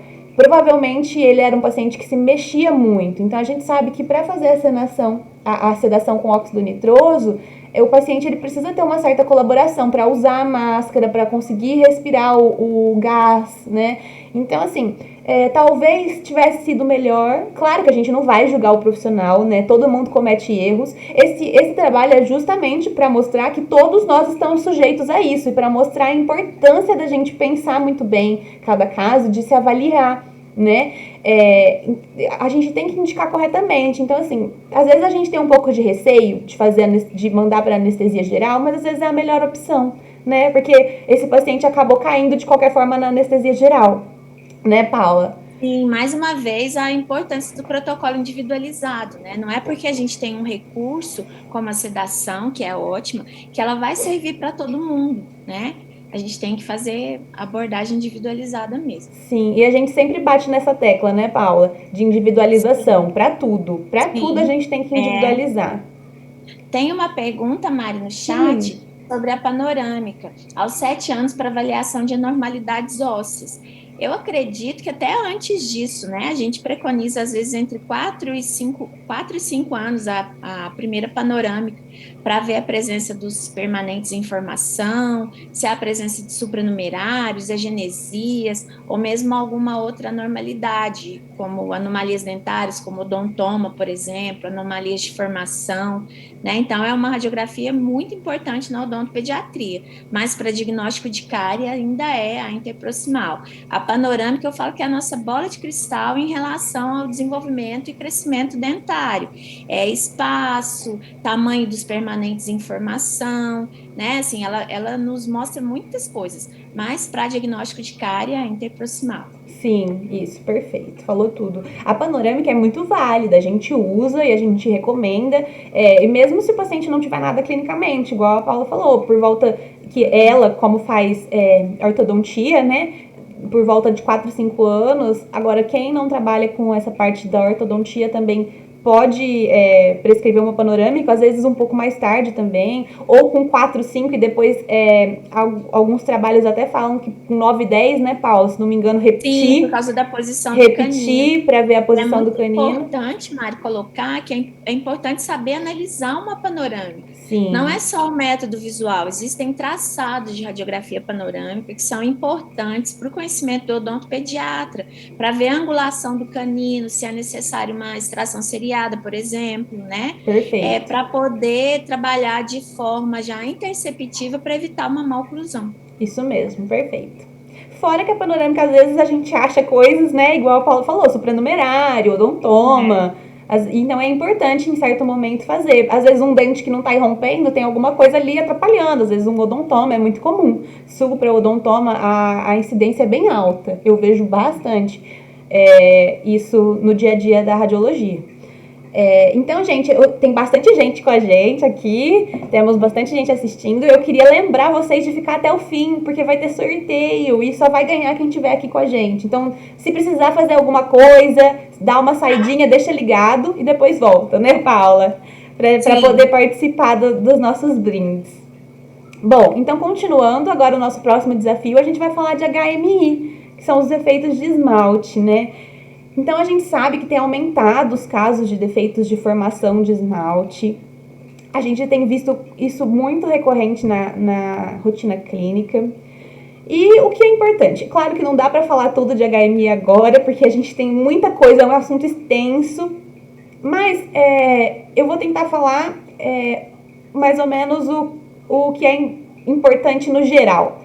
Então, é importante a gente saber fazer o diagnóstico, né, Paula? É importante a gente fazer uma boa anamnese, colher a história do paciente, fazer um bom exame clínico corretamente e saber orientar. Para prevenir as fraturas, que a gente sabe que a HMI tem fraturas pós-eruptivas, saber orientar a dieta, a higiene, né? O uso de flúor para remineralizar esse dente na pós-erupção, deixar ele mais resistente à fratura. Às vezes a gente tem que lançar mão de verniz, né, para poder remineralizar. E a dificuldade de adesão desses dentes também. Então, é até importante a gente orientar isso para os pais. Olha, esse dente é um dente difícil de ser restaurado, não é simplesmente colocar uma restauração se ele quebrar um pedacinho, porque ele tem a estrutura deficiente, então essa restauração não vai parar, a gente vai ter que ficar fazendo, ela cai. Então, realmente a HMI, gente, é bem complicada. E a gente tem que saber lidar e estar preparado, porque é cada vez mais comum na nossa rotina clínica. E só uma observação, Mari, cortando um pouquinho, desculpa, a importância também de ter conhecimento dos materiais bioativos, né, que não param de aparecer no mercado. A gente já tem os infiltrantes resinosos que ajudam na estrutura desse esmalte. Eu vou falar. Até pastas de dentes também com materiais bioativos que vão ajudar a minimizar essa sensibilidade, devolver mineral para o esmalte. Isso é muito legal, assim, o dentista está antenado. Como eu estou falando de protocolo individualizado o tempo todo, até na indicação das pastas de dente, a gente também pode fazer isso de maneira individualizada. A gente teve a calibração de HMI com os alunos agora em janeiro, e depois a gente vai ter o curso de tratamento, né, em agosto e outubro, que vai ser muito bacana. Mas só deixando uma dica muito legal para todo mundo, muitas vezes, para ajudar nessa adesão, é utilizado o hipoclorito, né? Após o ataque ácido, aplicar hipoclorito na cavidade, lava, seca para aplicar o adesivo e depois fazer o processo restaurador, né? Ajuda demais. Então, procurem ler sobre isso, procurem fazer calibragens, porque a gente confunde muito o diagnóstico de HMI, e por mais que a gente calibre, a gente ainda confunde, né? Então, é importante criar um treinamento, o olho mesmo, um olhar para isso, né? Para encontrar, e também saber qual material adequado que vai ser utilizado, porque a gente tem um arsenal de coisas que podem ser utilizadas, desde coisas simples, como o ionômero, né? Que é de conhecimento de todo mundo, por conta da liberação de flúor, os materiais bioativos que estão aparecendo, o retorno das coroas de aço e, infelizmente, até situações mais devastadoras como a extração desse primeiro molar, porque às vezes é necessário. Isso mesmo, Paula, perfeito. E é até bom que você falou do infiltrante, que a gente vai falar aqui mais pra frente. Então, gente, esse trabalho aqui, ó, de 2021, fresquinho também, pra dizer o óbvio, né, que a gente já sabe, ou pelo menos todo mundo aqui já deveria saber, estar informado sobre isso, que a prevalência de HMI está muito associada com a cárie dentária aqui nas crianças brasileiras. Porque as crianças com HMI têm uma susceptibilidade maior às lesões de cárie mesmo, né? O dente é mal formado, ele é mais poroso, então as bactérias conseguem se infiltrar mais. E esse outro trabalho, pegando o gancho do que a Paula falou sobre os infiltrantes, esse trabalho é muito interessante, gente, do pessoal também que estuda HMI. Tem a Camila Fragelli, a professora Rita Cordeiro, que daqui a pouco vai ter live com ela, né, Paula? Já vamos dando um spoiler, acho que é dia 13, né? Sim. Então, gente, esse trabalho muito legal também desse ano, mostrando que... que eles avaliaram lá, esse grupo de pesquisa? Que é grupo de pesquisa, assim, de HMI, gente. Eles são... quando fala de HMI, eles sabem tudo. Eles avaliaram os dentes afetados, o verniz de flúor, a aplicação do verniz de flúor versus a infiltração com infiltrantes resinosos. Por 18 meses, gente. Foi um ensaio clínico randomizado. Então, é assim, um nível de evidência bom. E o que eles viram de resultado? Que as técnicas de infiltração de resina foram mais eficazes para manter a integridade da estrutura dos dentes com HMI. Olha que legal. Então, a gente vem usando muito verniz de flúor. Claro, é o que é mais acessível para a gente. A gente sabe que os infiltrantes são caros ainda no momento, né? Nós ainda não temos muitas opções no mercado. As opções que tem são caras para adquirir. Mas, olha só, talvez isso indique que no futuro a gente não indique mais verniz de flúor, e sim filtrante para dente com HMI. Então, só para deixar vocês aí já informados, né? E não esquecer disso, que HMI é uma coisa que está sendo bem estudada ainda e os protocolos mudam, né, Paula? Com certeza. Agora, o próximo desafio são os hábitos, né? Desde hábitos mais que a gente acha que são simples, como a onicofagia, que é roer unha, mas a gente não sabe a dimensão de que roer unha envolve, né? Porque não é simplesmente desgaste dentário, giroversão, mas a posição da musculatura e da cabeça, o tanto de músculo que isso envolve para a gente apoiar o dedo na boca, fazer o giro, envolve musculatura cervical, e às vezes envolvem problemas mais severos. Alguns distúrbios temporomandibulares em adolescentes e crianças podem aparecer por hábitos de onicofagia. Então a gente tem que ficar atento quando a gente recebe os nossos pacientes. Eu costumo muito observar a unha dos pacientes quando eu estou deitando a cadeira, né? Porque às vezes eles não contam, mas a gente consegue perceber que a criança rói unha. E outros hábitos também importantes, como a respiração bucal. A gente tem que saber analisar se tem alguma obstrução mecânica, indicar esse paciente para o otorrino quando necessário, ou se há uma respiração bucal por acomodação muscular, por hipotonia dos músculos. Então, dentro da ortopedia, saber trabalhar isso de maneira adequada para poder reverter a situação e promover o crescimento harmônico da face. E o mais polêmico de todos, o dedo ou a chupeta, né? Porque é o que a gente mais recebe dentro do consultório. Assunto muito polêmico ultimamente nas redes sociais, e até um post recente que a gente observou de um colega, né, que é o professor Gabriel Politano, que é uma referência também nos estudos, que eu achei muito pertinente, né, de tentar remover os hábitos na fase que a criança ainda está imatura. Porque muitas vezes a gente vai deixando para depois, né? Os pais vão deixando para depois. Ainda está muito novinho, é muito ansioso, vamos esperar mais um pouco. Mas quanto mais tarde a gente remover esses hábitos, mais difícil vai ser. A criança já tem argumento, às vezes coincide com a fase de desfraude ou a fase de receber irmãos, onde tem um retroceder, né, da maturidade dessa criança. Então, é importante que essa remoção seja feita o quanto antes. A gente costuma falar muito para os pais, até os 2 anos de idade, mas se for feita antes disso, melhor ainda. Eu sempre falo que a diferença entre o remédio e o veneno é a dose. Lógico que a chupeta tem a sua fase de importância quando a criança não amamenta, às vezes para alguma...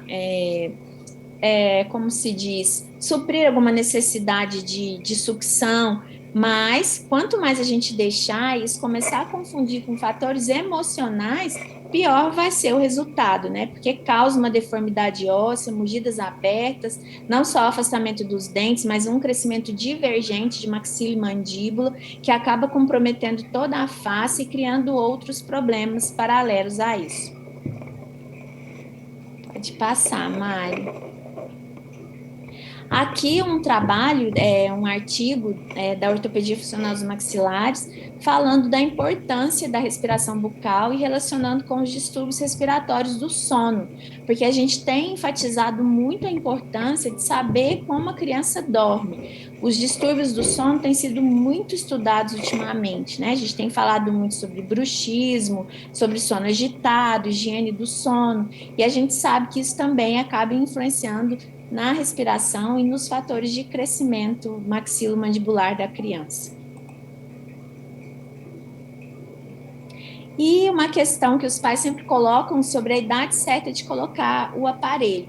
Isso depende muito do problema que a criança vai apresentar. Se for um problema ortopédico de divergência de crescimento maxilar, por exemplo, uma mordida aberta, uma mordida cruzada, que pode causar uma assimetria, o quanto antes a gente puder intervir, melhor.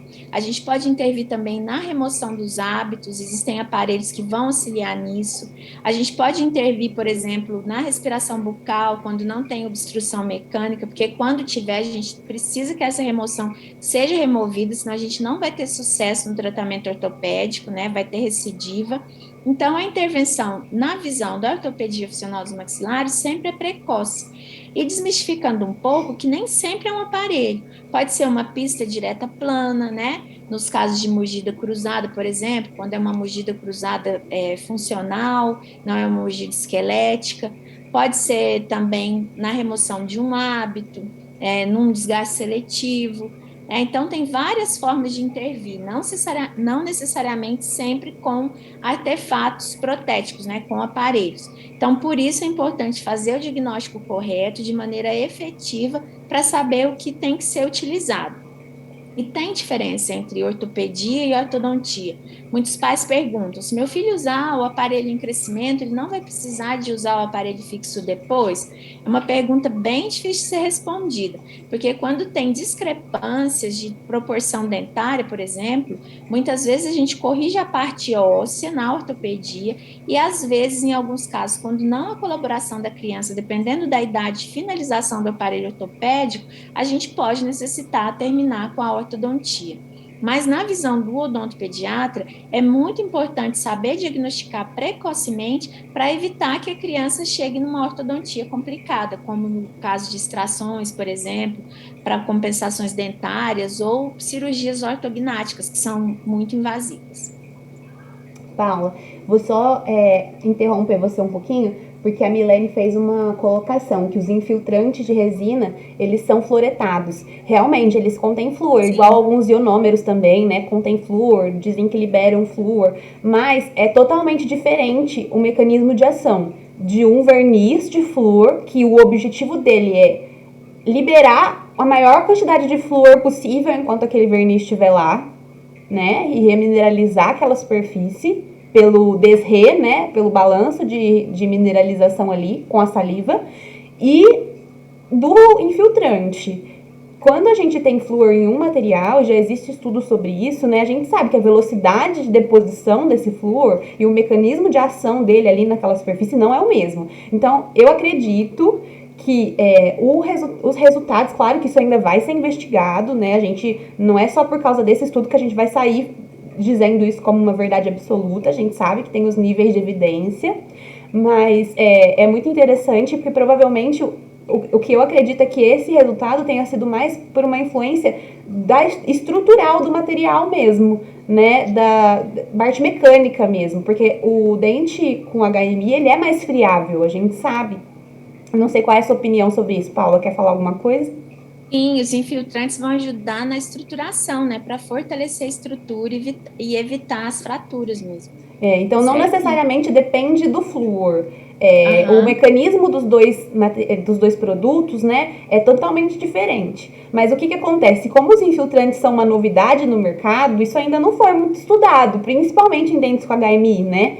Eles primeiro eram para lesões de cárie interproximais, né? Agora que tá, como eles já têm uma certa evidência para outros tipos de condições, que está se estudando na HMI também, para ver a influência deles, se eles são bons, se eles não são, e os resultados têm sido muito bons. Então, assim, são dois materiais com mecanismos de ação um pouco diferentes, né? Então, o que eu quis dizer é assim, ó, geralmente a gente indica o verniz porque antes a gente não tinha muita opção para indicar e a gente tem que manter aquele dente forte para ele não quebrar, falando assim nas O verniz palavras também vai ajudar na minimização da da sensibilidade também. sensibilidade, isso, porque o dente é poroso, então assim, o que o Icon faz? Ele cobre, como ele é fluido, né, ele cobre também esses poros, Ele então infiltra. Ele infiltra. Então, assim, são mecanismos diferentes. É que antes do Icon, a gente não tinha muita opção. A gente tinha que usar o verniz, né, Paula? Sim. Mas em muitas situações ainda é a indicação, né? Claro, e aí ainda o Icon é caro. A gente sabe que é caro adquirir ainda. Não é todo mundo que tem condições, não é todo paciente que vai ter condição também de realizar esse procedimento, que vai ser um procedimento um pouco mais oneroso para ele, né? Sim, tem um comentário aqui da Bianca falando que hoje tem trabalho da professora Patrícia Valério mostrando a influência das maloclusões em problemas oftálmicos. Realmente, a professora Patrícia Valério faz um trabalho extraordinário em relação a esses estudos de neurofisiologia, de crescimento facial, e isso está muito relacionado com a simetria, né, Bianca? Porque, por exemplo, se eu tenho uma mordida cruzada que causa uma simetria facial que possa comprometer o crescimento desse paciente, o crescimento assimétrico é em toda a face, processo esfenoide, que vai ser base da órbita, né? E aí, realmente, existem estudos que a correção da mordida cruzada, corrigindo a simetria, também influenciou em problemas oftálmicos como estrabismo, né, por exemplo. E até tomando de gancho o comentário da Milene em relação à osteopatia, são observações que a gente pode fazer desde o bebê em relação ao perímetro cefálico dos bebês, né? Às vezes, muitas mães colocam os bebês deitados numa posição só, às vezes, o bebê, como ele está acoplado dentro da pelve materna, já cria um lado de acomodação que pode influenciar também nesse crescimento. Eu brinco muito com as alunas que eu falo que bebê é massinha, né? O lado que você coloca, ele amassa e fica. Então, é muito importante criar essa possibilidade de troca de lateralidade para que a gente possa promover um crescimento simétrico, né, do processo crânio-facial da criança. E existem até algumas situações, alguns artefatos que foram criados para poder ajudar, como, por exemplo, aqueles descansos de bebê, a gente deve evitar que eles fiquem por lá muito tempo, né? E mudar de posição também. Então, não esqueçam disso, bebês são massinhas, né? Então, eles precisam ser estimulados para que esse crescimento ocorra de maneira favorável, né? Aqui a gente colocou também um artigo que fala sobre a prevalência de maloclusões em crianças com sinais de hiperatividade, independente da idade, do uso da chupeta e da presença de respiração bucal. Isso levaria a gente a pensar também em relação a distúrbios do sono, né? A agitação que essa criança vai ter, que vai repercutir em toda a saúde dessa criança. Né? Então, assim, é importante a gente associar os fatores, todos eles, porque às vezes essa abordagem integral vai levar a gente a chegar a um diagnóstico mais assertivo em relação a saber o que fazer, a qual outro profissional orientar para poder conseguir um tratamento efetivo integral. Pode passar, Mari. Gente, agora a gente vai falar um pouquinho sobre um desafio grande, né, que a gente tem no dia a dia da nossa rotina odontopediátrica, que são os traumatismos. Então, quem nunca recebeu uma foto assim no celular, né? De algum responsável, algum pai, uma mãe desesperada, ai, meu filho caiu, o que eu faço? Então, assim, geralmente os traumas, eles têm que ter uma conduta imediata e uma conduta correta, né? A gente sabe que cada tipo de trauma tem uma conduta indicada. Agora a gente não vai conseguir abordar todas uma a uma. Fica para as próximas, né? Para os próximos eventos. Inclusive, gente, se vocês estão gostando desse formato de webinário, assim, deixa comentário aí no YouTube, clica no gostei pra gente saber se a gente vai fazer de novo alguma coisa assim, né, pra vocês. Então já escreve aí quem tá gostando e também pra gente ver quem que tá por aí assistindo a gente, porque a gente só consegue saber quem é com os comentários, né, Paula? Manda o nome aí, manda um oi pra gente. Pra gente saber quem tá É aqui. sistema de democracia de verdade, vocês que mandam. Se vocês acharem que foi um formato válido, a gente vai fazer mais. Isso, perfeito. Então, voltando aqui aos traumas, a gente sabe que a gente tem que orientar, né, de acordo com o trauma, e qualquer tipo de trauma tem as suas consequências em ambas as dentições. E as mais complicadas, né, para dentição decídua são a avulsão e a intrusão. Não só para decídua, como para permanente, né, porque nós sabemos que esses dois tipos de trauma são os que mais podem afetar o germe do permanente e também a forma como o impacto ele é absorvido nesses dois traumas é pior. Então, no caso de avulsão, a gente sabe que o reimplante de dente decíduo não é indicado, porque a chance de você lesar o germe do permanente que está se formando é maior, então a gente não quer correr esse risco. E aí a gente pode pensar na manutenção de espaço, dependendo ali de como tá o arco da criança, quais são as condições, né? E a intrusão também é muito complicada. E se essa intrusão, se o dente intruir em contato com o germe, a gente tem que extrair o dente, né, para evitar danos maiores. E se a intrusão for para uma posição oposta à do germe, a gente pode acompanhar e manter, às vezes esse dente até volta para a posição, né? E aí sempre acompanhar qualquer tipo de trauma, gente. Mesmo se for uma fratura, uma subluxação, tem que acompanhar, porque existem as porcentagens de ter consequência, necrose e etc. Então a gente tem que acompanhar. Existem também as mudanças de cor que ocorrem, né? E a gente tem que saber diferenciar se é uma mudança de cor por hemorragia interna, se é uma mudança de cor por necrose, então você precisa ser tratado o canal.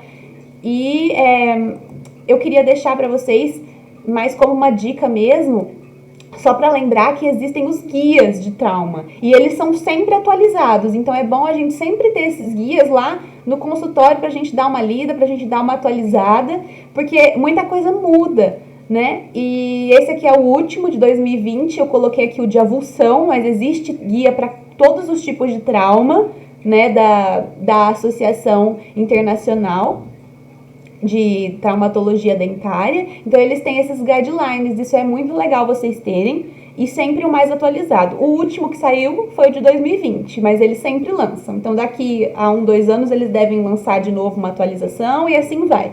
Então é só de dica mesmo para vocês ficarem atualizados sobre isso, ter sempre esses guidelines atualizados, tá? Tem até aplicativo, né, Mari? Agora vocês podem Sim, baixar no celular o aplicativo da IAPD, né? sim, e Ele tem é até ilustrado. umas versões em português de aplicativo também de algumas Sim. universidades, que é muito Aham. legal, que é prático, assim. Tem aplicativo até pra mãe. Tipo assim, às vezes a gente orienta, mas a mãe não lembra na hora o que tem que fazer, né? Às vezes nem quem é dentista lembra. Imagina se seu filho cai, você não vai nem lembrar o que você tem que fazer na hora. Tem aplicativos para você orientar os responsáveis, as professoras, os pais, as mães a terem no celular, porque aí eles vão seguindo lá as respostas e aí já dá o que tem que fazer. Você tem que guardar no leite, no soro, né, Paula? É bem legal.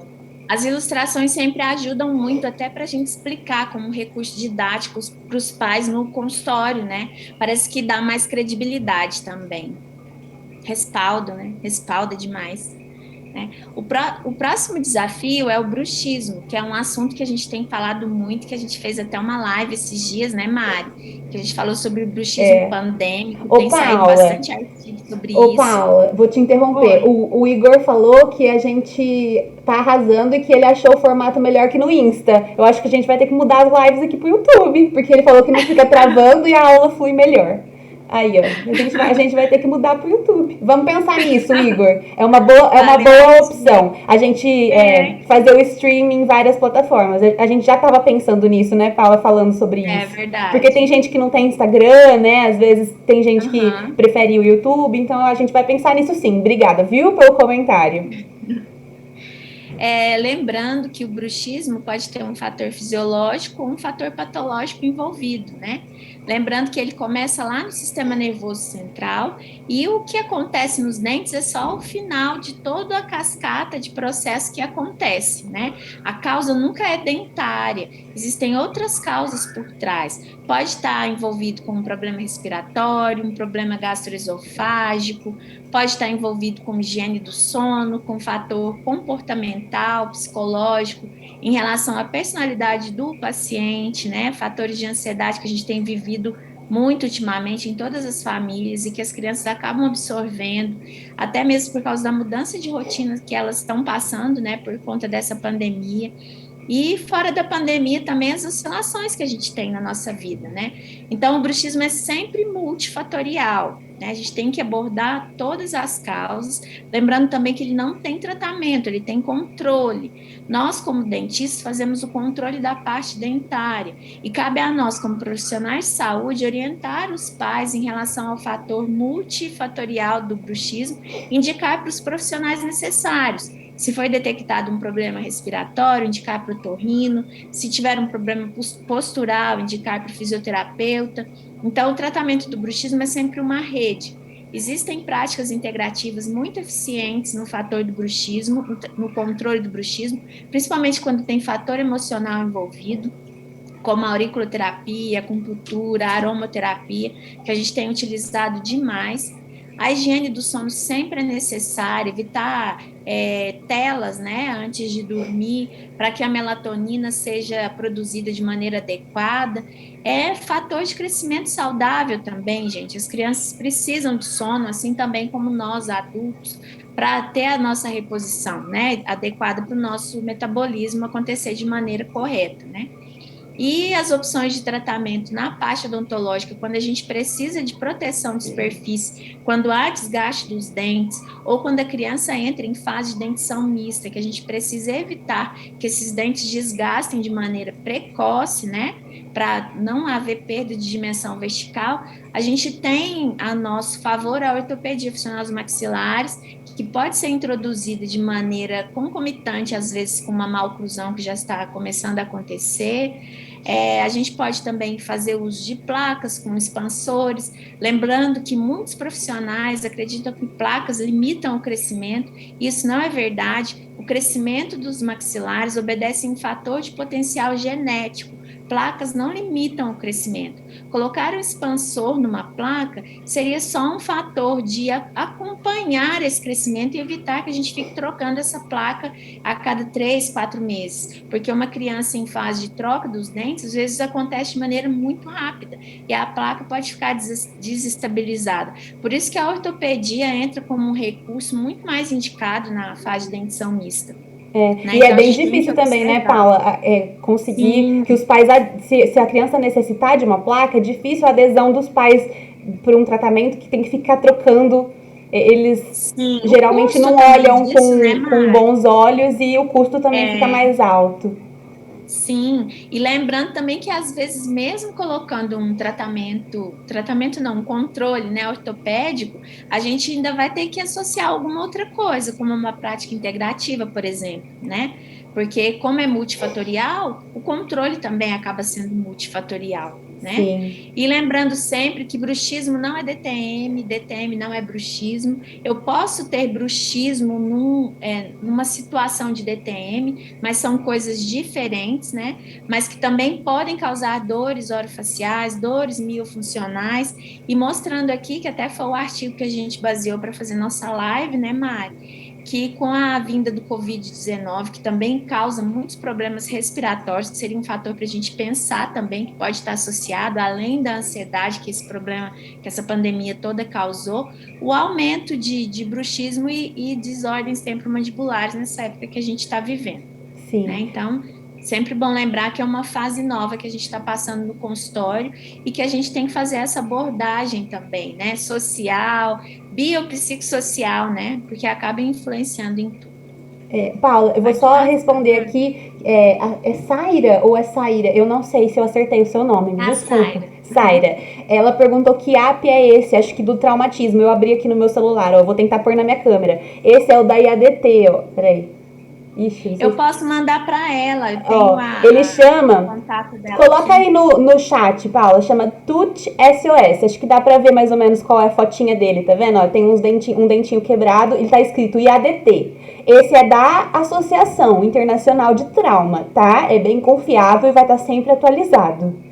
Ele chama Eu vou mandar o link para ela, fala para Tut ela ficar SOS. Isso. Depois a gente disponibiliza. Coloca aí no chat também pra todo mundo. Você consegue digitar aí? Pra todo eu mundo vou ver? mandar o link, vou Isso, manda no mandar. chat do YouTube.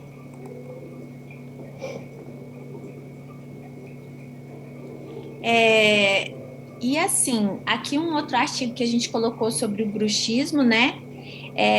E assim, é uma coisa que a gente vai conviver cada vez mais no consultório e que a gente tem que saber abordar de forma assertiva com os nossos pacientes.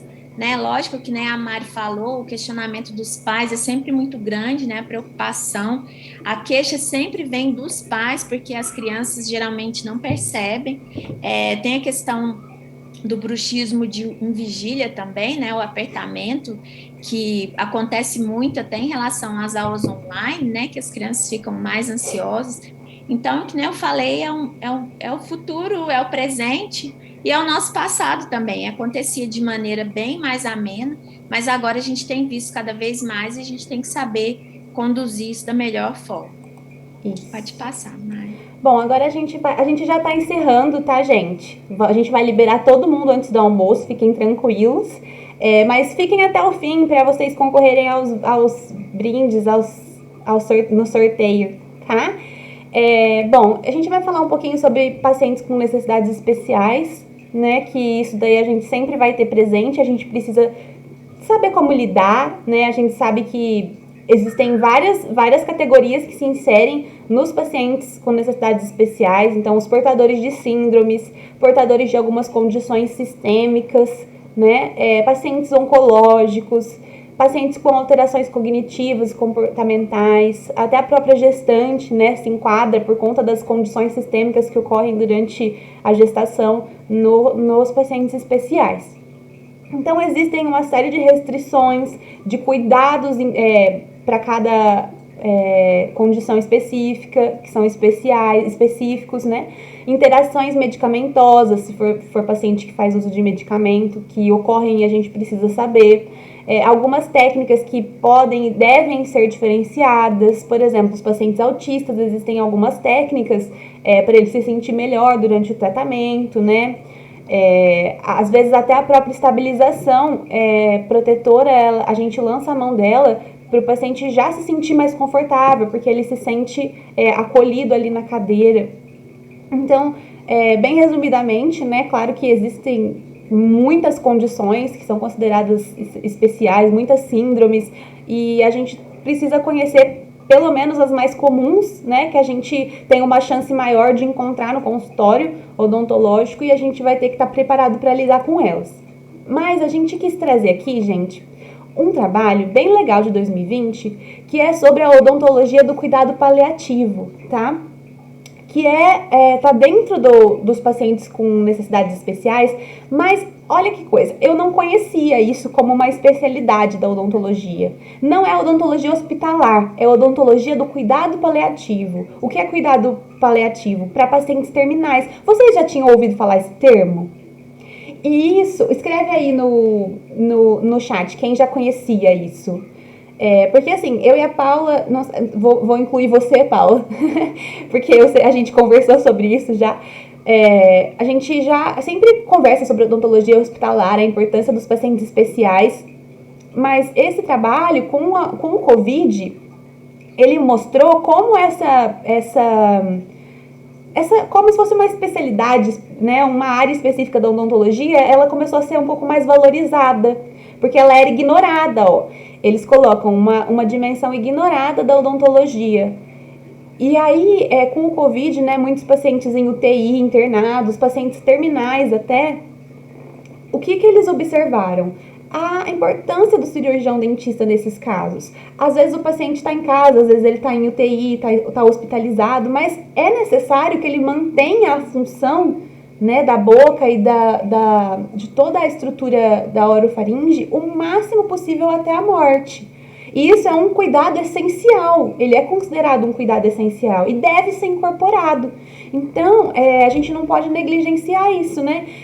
Não, mas o que tem a ver com odontopediatria? Tem a ver porque às vezes a gente vê crianças que estão em fase terminal também, porque trataram um câncer ou uma leucemia ou algumas outras condições. Então, a gente quis trazer, como não dá para falar de todas as doenças, todas as síndromes, isso para chamar a atenção de vocês. Dessa área da odontologia que existe deve ser evidenciada, porque é essencial que no fim da vida a pessoa consiga manter ali as funções necessárias, né? Então, não é porque ela tá na UTI ou tá terminal que a gente vai negligenciar a higiene, né? Até mesmo o hálito ou a condição da mucosa, que às vezes fica debilitada, dependendo do tratamento que o paciente está submetido. Então, Mari, é importante falar que é um nicho também para o odontopediatra, né? Sim, Assim como a gente apresentou vários na aula de hoje, por exemplo, de gestante, né? Porque a gente sempre espera que elas venham até nós, mas a gente não vai até elas. A gente pode fazer uma abordagem integral, uma parceria com ginecologistas, obstetras, para que a gente chegue até a gestante. Geralmente, as gestantes que a gente tem contato são as mães que estão esperando o segundo filho, né? Que levam o primeiro filho no consultório. E na odontologia hospitalar, não são muitos os odontopediatras que atuam, né? Então, o cuidado paliativo, ter esse olhar, tanto também nos pacientes especiais, oncológicos, sindrômicos, né? Então, assim, é um nicho muito grande para a odontopediatria. E se for uma área que a pessoa gosta de atuar, é uma área muito carente de profissional, né? Que sim, saiba atuar com crianças, né? De maneira efetiva. Muita gente fala assim, a odontopediatria não é lucrativa, ou já está saturada, de maneira nenhuma. Na verdade, a odontopediatria não é explorada como ela deveria ser. Existem muitos nichos, muito campo de trabalho, e eu acredito que é uma especialidade que não vai acabar nunca, não é uma especialidade da moda que passa, ou de uma coisa que ofereça riscos, né, para os pacientes. Na verdade, é uma especialidade que cria vínculo para o resto da vida, né? Que cria um perfeito. comportamento, um manejo adequado no autocuidado de si mesmo e com os outros também.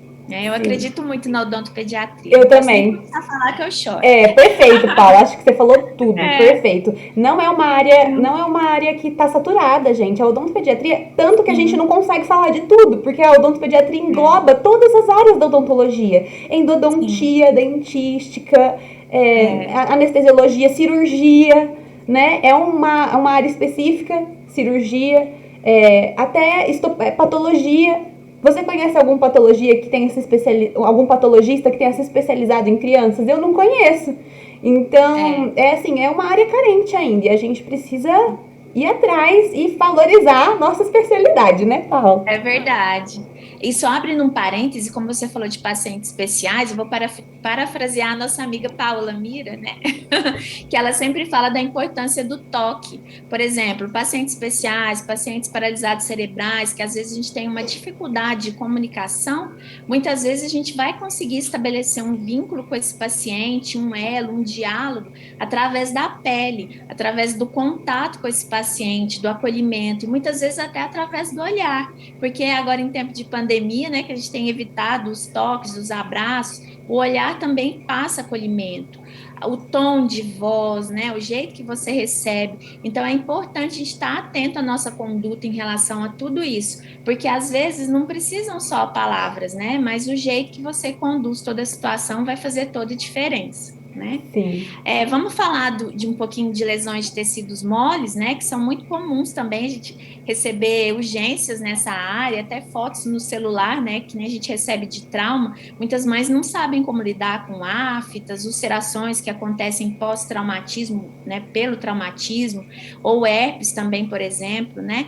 Então, assim, as aftas, a gente tem recebido muitos casos agora, Mari, durante a pandemia, parece que aumentou muito a recorrência de aftas, né? As crianças estão com a imunidade diferente, né? O organismo está tudo diferente, não estão bebendo muita água, né? Então, tem muitas orientações que a gente pode passar em relação à afta, relacionado com fatores sistêmicos da criança, né?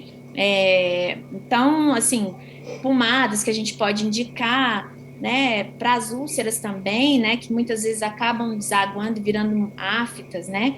Então, a gente também utiliza muito a laser terapia, que eu falo que é um recurso, que é um baita de um investimento no consultório, que você pode agregar no seu atendimento como um valor para poder amenizar os sintomas, né, de aftas, criar uma biomodulação, uma recuperação mais rápida de úlceras e traumatismos dentários, né, ulcerações decorrentes de traumatismo.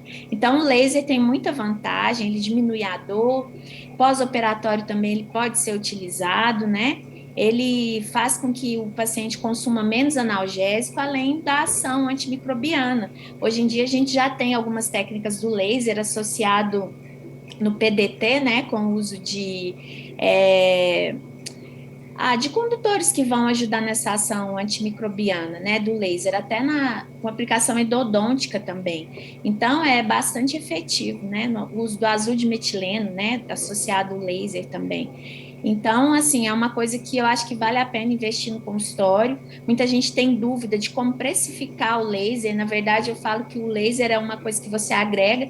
Você tem que ser um dentista com laser que tem um preço com laser, porque muitas vezes a situação está ali na sua frente, você já vai fazer a aplicação, de certa forma, isso já está agregado ao seu valor, né? Não necessariamente os pacientes vão te procurar pelo laser. Lógico, aquele que você fez a primeira vez vai te referenciar por isso, você vai ter que cobrar separado. Mas muitas vezes isso é uma coisa que a gente agrega no nosso atendimento e que faz muita diferença. Então, gente, deixando uma mensagem, né, que ninguém sabe tudo, a gente também não sabe de nada. A gente está correndo Quanto atrás mais de a gente aprender. estuda, menos a gente Pois sabe, né? é. Nossa, a gente fala, nossa, eu sei muito pouquinho, né? Mas assim, a gente tentou trazer um pouco para vocês do pouco que a gente sabe, né? E que a gente está procurando mais, a gente cresce junto com vocês. Por isso que a gente pediu essa interação de vocês no chat, porque a gente aprende sempre uns com os outros, a gente ministra os cursos e isso dá muito prazer para a gente em relação a levar o conhecimento, mas também de receber, né? Porque eu falo que é uma troca, uma sinergia muito bacana, né? Que leva a gente até, instiga a gente a saber mais, estudar mais, né? E a gente nunca vai chegar ao esgotamento, né, de sabedoria. E isso que é o mais bonito da vida, né? E levar em consideração sempre a importância da transdisciplinaridade, porque justamente por a gente não saber tudo, a gente precisa de ter uma rede de ajuda, uma rede de parceria, que a gente possa ter um diálogo, né, uma uma parceria mesmo, né, para poder estabelecer esses conhecimentos e agregar de melhor forma, de forma mais efetiva para o tratamento conjunto do nosso paciente. Então, uma equipe multiprofissional é importante, a fono, nutricionista, o otorrino, endócrino, a psicologia, né, a gente precisa saber um pouquinho de cada coisa e indicar quando precisa de uma maneira mais aprofundada para ter essa abordagem realmente integral e holística, como comentaram aqui no chat. Isso mesmo, perfeito. Gente, então a gente está chegando ao fim. E assim, a gente queria deixar essa mensagem, acho que a Paula falou tudo, da importância de se aprimorar, de conhecer, de ter uma rede, conhecer a rede ali de tratamento daquele paciente, ter contato com várias profissões diferentes da nossa, né? E a importância de se fazer tudo com amor, que eu acho que é o que move a odontopediatria, né? Tanto que quem não é odontopediatra fala, ai, não sei como você consegue atender criança. Mas a gente gosta, a gente ama aquilo, a gente nem liga pro choro. Eu nem escuto. Quando a gente fica na clínica, né? Às vezes tem 2, 3 crianças chorando, né, Paula? A gente nem ouve. A gente faz como se tivesse tudo passarinhos cantando. Então, assim, a gente ama o que a gente faz e a gente gosta disso. A gente gosta de estar aqui com vocês, né, Paula? A gente gosta de ensinar, de aprender. Então, a gente queria já agradecer de novo todo mundo que ficou até o fim com a gente, que participou, que deixou comentário, tá? A gente está muito feliz. A gente tinha a pretensão de 50 pessoas participando do nosso evento de lançamento e a gente teve 61 inscrições, tanto que a gente ia fazer pelo Zoom, aí a gente mudou ali e resolveu fazer no YouTube, porque para ficar melhor, para não cair, para todo mundo poder deixar comentário, a gente conseguir responder todo mundo melhor. Então, muito obrigada mesmo, a gente está muito feliz de ter dobrado a nossa meta, como dizia a Dilma, né? De ter passado a nossa meta. Então, isso é por causa de vocês. E se vocês gostaram, deixa aí o gostei, vai deixando comentário que a gente vai fazer mais com certeza. Ô Mari, durante a live eu fui mandando a live não, né? Durante a aula eu fui mandando algumas mensagens aqui de lembrete. Muita gente retornou respondendo que não assistiu agora, mas perguntando se vai ficar gravado porque quer assistir depois, né? Então lembrando que a gente vai deixar gravado na nossa plataforma de YouTube à disposição, quem quiser assistir a de gente novo, ainda não sabe aonde a gente vai deixar, mas a gente vai divulgar isso. Sim. Né, Quem quiser Paula? divulgar para mais alguém também, né? É de vocês a aula, fiquem à vontade, tá bom? Eu acho que eles não conseguem acessar, não sei se eles vão conseguir acessar por esse link. Talvez não. Mas a gente vai investigar e aí a gente deixa tudo lá no Instagram da Oca. Então, gente, só aqui mostrando nossas alunas, que é o que a gente gosta de fazer, né, Paula? Quer falar um pouquinho? Ai, com certeza, meu agradecimento a todo mundo que assistiu, todo mundo que vem nos nossos cursos, pela confiança, né? A gente espera estar fazendo um pouquinho de diferença na vida de cada um de vocês. Porque vocês estão fazendo na nossa, com certeza, né, Mari? Com certeza. Isso. Gente, então, por que atualizar os conhecimentos é importante? Porque a ciência não para, né? As mudanças de conceito acontecem, a gente tem que estar preparado para absorver isso, né? E a gente tem que ter a cabeça aberta também, porque às vezes é difícil, as evidências mudam, às vezes da água para o vinho, né? E a gente tem que começar a fazer outra coisa na nossa rotina e é difícil a gente adaptar mesmo, mas a gente consegue. Isso também agrega valor profissional, então quando a gente aprimora, a gente entrega um melhor tratamento para o paciente. E aí o valor do nosso trabalho é maior também. E também na prática clínica, mais eficiente. Quando a gente emprega estratégias, né, para uma melhor saúde, para uma saúde bucal de mais qualidade, isso vai simplificar e vai otimizar a nossa rotina clínica. Então isso é muito importante. Ô Mari, tem um comentário aqui no chat, pedir desculpa. O Léo tá assim, tem aluno também, não são só as alunas, não. É verdade, Léo, você é o nosso bendito é o fruto querido. Não, a gente tem alunos, tá certo, Léo. Desculpa, a gente te excluiu. Eu, não sei se fui eu ou se foi a Paula, mas desculpa. Não foi por querer. É porque a gente tá tão acostumada a estar sempre no meio. Mas não é só você, a gente tem outros alunos também nos cursos, né, Paula? E na próxima turma que a gente vai ter na PCD de Franca também tem. É que você é da especialização, aí na sua turma só tem você, mas nos outros cursos, às vezes cursos rápidos, né, Paula, de imersão não é só você, não, verdade. Tem outros alunos. É a gente que erra mesmo e faz essa coisa feia, é feio isso, a gente tem que parar de fazer. Então, gente, a nossa proposta com a OCA é estar com vocês em cada momento da rotina clínica, ajudando, né? E a proposta da OCA é estar com vocês onde vocês estiverem. Então, no celular, no computador, na palma da mão de vocês. E a gente queria deixar uns videozinhos rápidos só de umas alunas aqui nossas que deixaram uns depoimentos. Olá, tudo bem? Bom dia. Vim falar aqui hoje do curso de plataformas online. Não tá saindo som. Não tá escutando? Acho que vocês não vão conseguir me ouvir. Peraí, deixa eu ver se eu consigo pôr.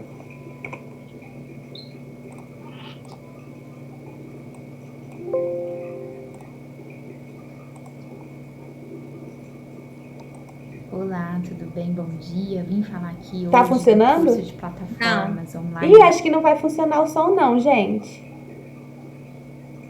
Ah, não tem problema. Depois esses vídeos vão estar lá no Instagram da OCA. A gente coloca lá, né, Paula? Melhor. Sim. Que aí todo mundo assiste com calma. E aí a Marcela e a Renata, obrigada, gente, por ter feito esses comentários tão legais. A gente amou, né? Sim. E o que a gente faz é para vocês mesmo, né, Paula? Isso. Aí a gente colocou aqui nossas redes sociais. Nos sigam lá no Instagram. Sigam também o Instagram da OCA, né? A gente está no YouTube. E aí a gente vai fazer o sorteio. Para participar, tem que estar aqui na aula. E tem que seguir a gente lá também. Gente, aproveita e já se inscreve no canal da OCA. Que é esse aqui que vocês estão assistindo a live. Fala. Mário, o pessoal falou que tava dando para escutar. Acho que é só a gente que não tava escutando o vídeo. Depois eu coloco no... Deixa eu colocar. Vamos voltar então. Vamos voltar. Vamos voltar aqui. Falta de consideração com as meninas, né? Olá, tudo bem? Bom dia. Vim falar aqui hoje do curso de plataformas online, a OCA, das meninas, em especial da Mari, minha amiga. Eu tô fazendo curso online, vou fazer um de imaginologia na odontopediatria, bem bacana e que vem facilitado muito, ainda mais nesse momento que nós estamos passando. E por eu morar distante, ficaria um pouco inviável fazer esse curso na cidade em que ela reside. Então, muito bacana os cursos da OCA, vale a pena fazer e estou muito feliz com todo o resultado, viu?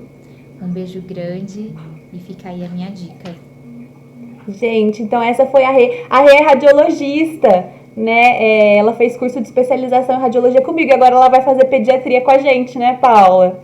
E aí ela já tá aproveitando, enquanto ainda não forma turma, para poder já fazer uns cursos na área, ver se ela gosta e tudo mais. E aí também tem a Marcela. A Marcela já é recém-formada. Acho que ela ainda não formou, ela defendeu o TCC agora, né? Ela forma agora, gente. E ela também deixou um recadinho. Vocês. Gente, hoje eu vim compartilhar uma dica top. Eu tô terminando minha graduação em odontologia agora, esse mês. E eu já estou procurando cursos para aprimorar meus conhecimentos, para estar me atualizando, porque nós sabemos que na área da saúde nós temos sempre que estar atualizados.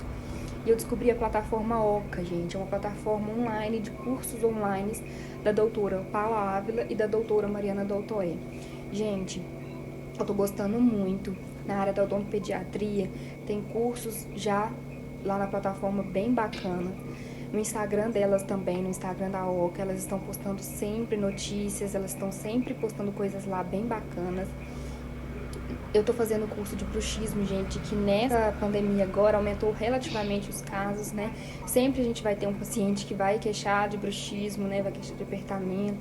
Então, gente, quem tiver interesse, vale super a pena. Eu tô gostando bastante. E os preços, gente, são super acessíveis dos cursos. Eu que sou, né, uma universitária ainda, estou conseguindo fazer tranquilamente. Achei super acessível. Como são cursos online, dá pra gente assistir no conforto da nossa casa, o tempinho ali que a gente tiver, tranquilo. Então, corre lá no Instagram delas, corre lá no Instagram da OCA. OCA significa odontologia em constante aprimoramento. E é isso, gente. A gente tem sempre que estar aprimorando nossos conhecimentos e nos atualizando. Corre lá que vocês não vão se arrepender. Obrigada, Marcela, também. Gente, eu adoro nossas alunas, Paula. Gente, então, ó, a gente vai fazer os sorteios agora. Então já deu um tempo aí pra vocês curtirem, seguirem a gente, eu e a Paula no Instagram, o Instagram da OCA. Inscrever aqui no canal que tá sendo a live, que é o canal da OCA, porque a gente coloca conteúdo, aula, coisas gratuitas. Já tem alguns vídeos também. As nossas lives do Instagram ficam gravadas aqui também, tanto aqui no YouTube quanto no Instagram da OCA. E vai ter muito mais temas legais. A gente vai ter assuntos muito legais de comunicação nas redes sociais para marketing, de consultório, né, Paula? Vai ter muita coisa legal. Então acompanhem e vamos preparar para os nossos sorteios agora. E entra também para conferir os nossos cursos e aproveitar o desconto. Esse desconto, gente, é só até segunda, de 30%. Então, já tira um print da tela, evento OCA Eu Vi, anota aí para vocês poderem aproveitar o desconto da OCA, tá? É um desconto bem legal e a gente vai... Segunda-feira acaba, não vai mais conseguir usar o cupom, tá? Então, gente, a gente queria agradecer, né, Paula? Sim, com certeza. Muito obrigada. Vamos liberar vocês para o almoço. Obrigada por estarem com a gente nesse sábado de manhã, né? Num clima friozinho, porque aqui tá friozinho. Levantado, acordado, participado. Foi divertido, eu gostei muito. Foi muito bom, muito proveitoso, Mari. E a gente obrigada, tem que repetir a dose. Obrigada, Paulinha. Tchau para todo mundo. Um beijo para vocês, viu? Fiquem com Deus. Tchau, até a próxima. Até, gente.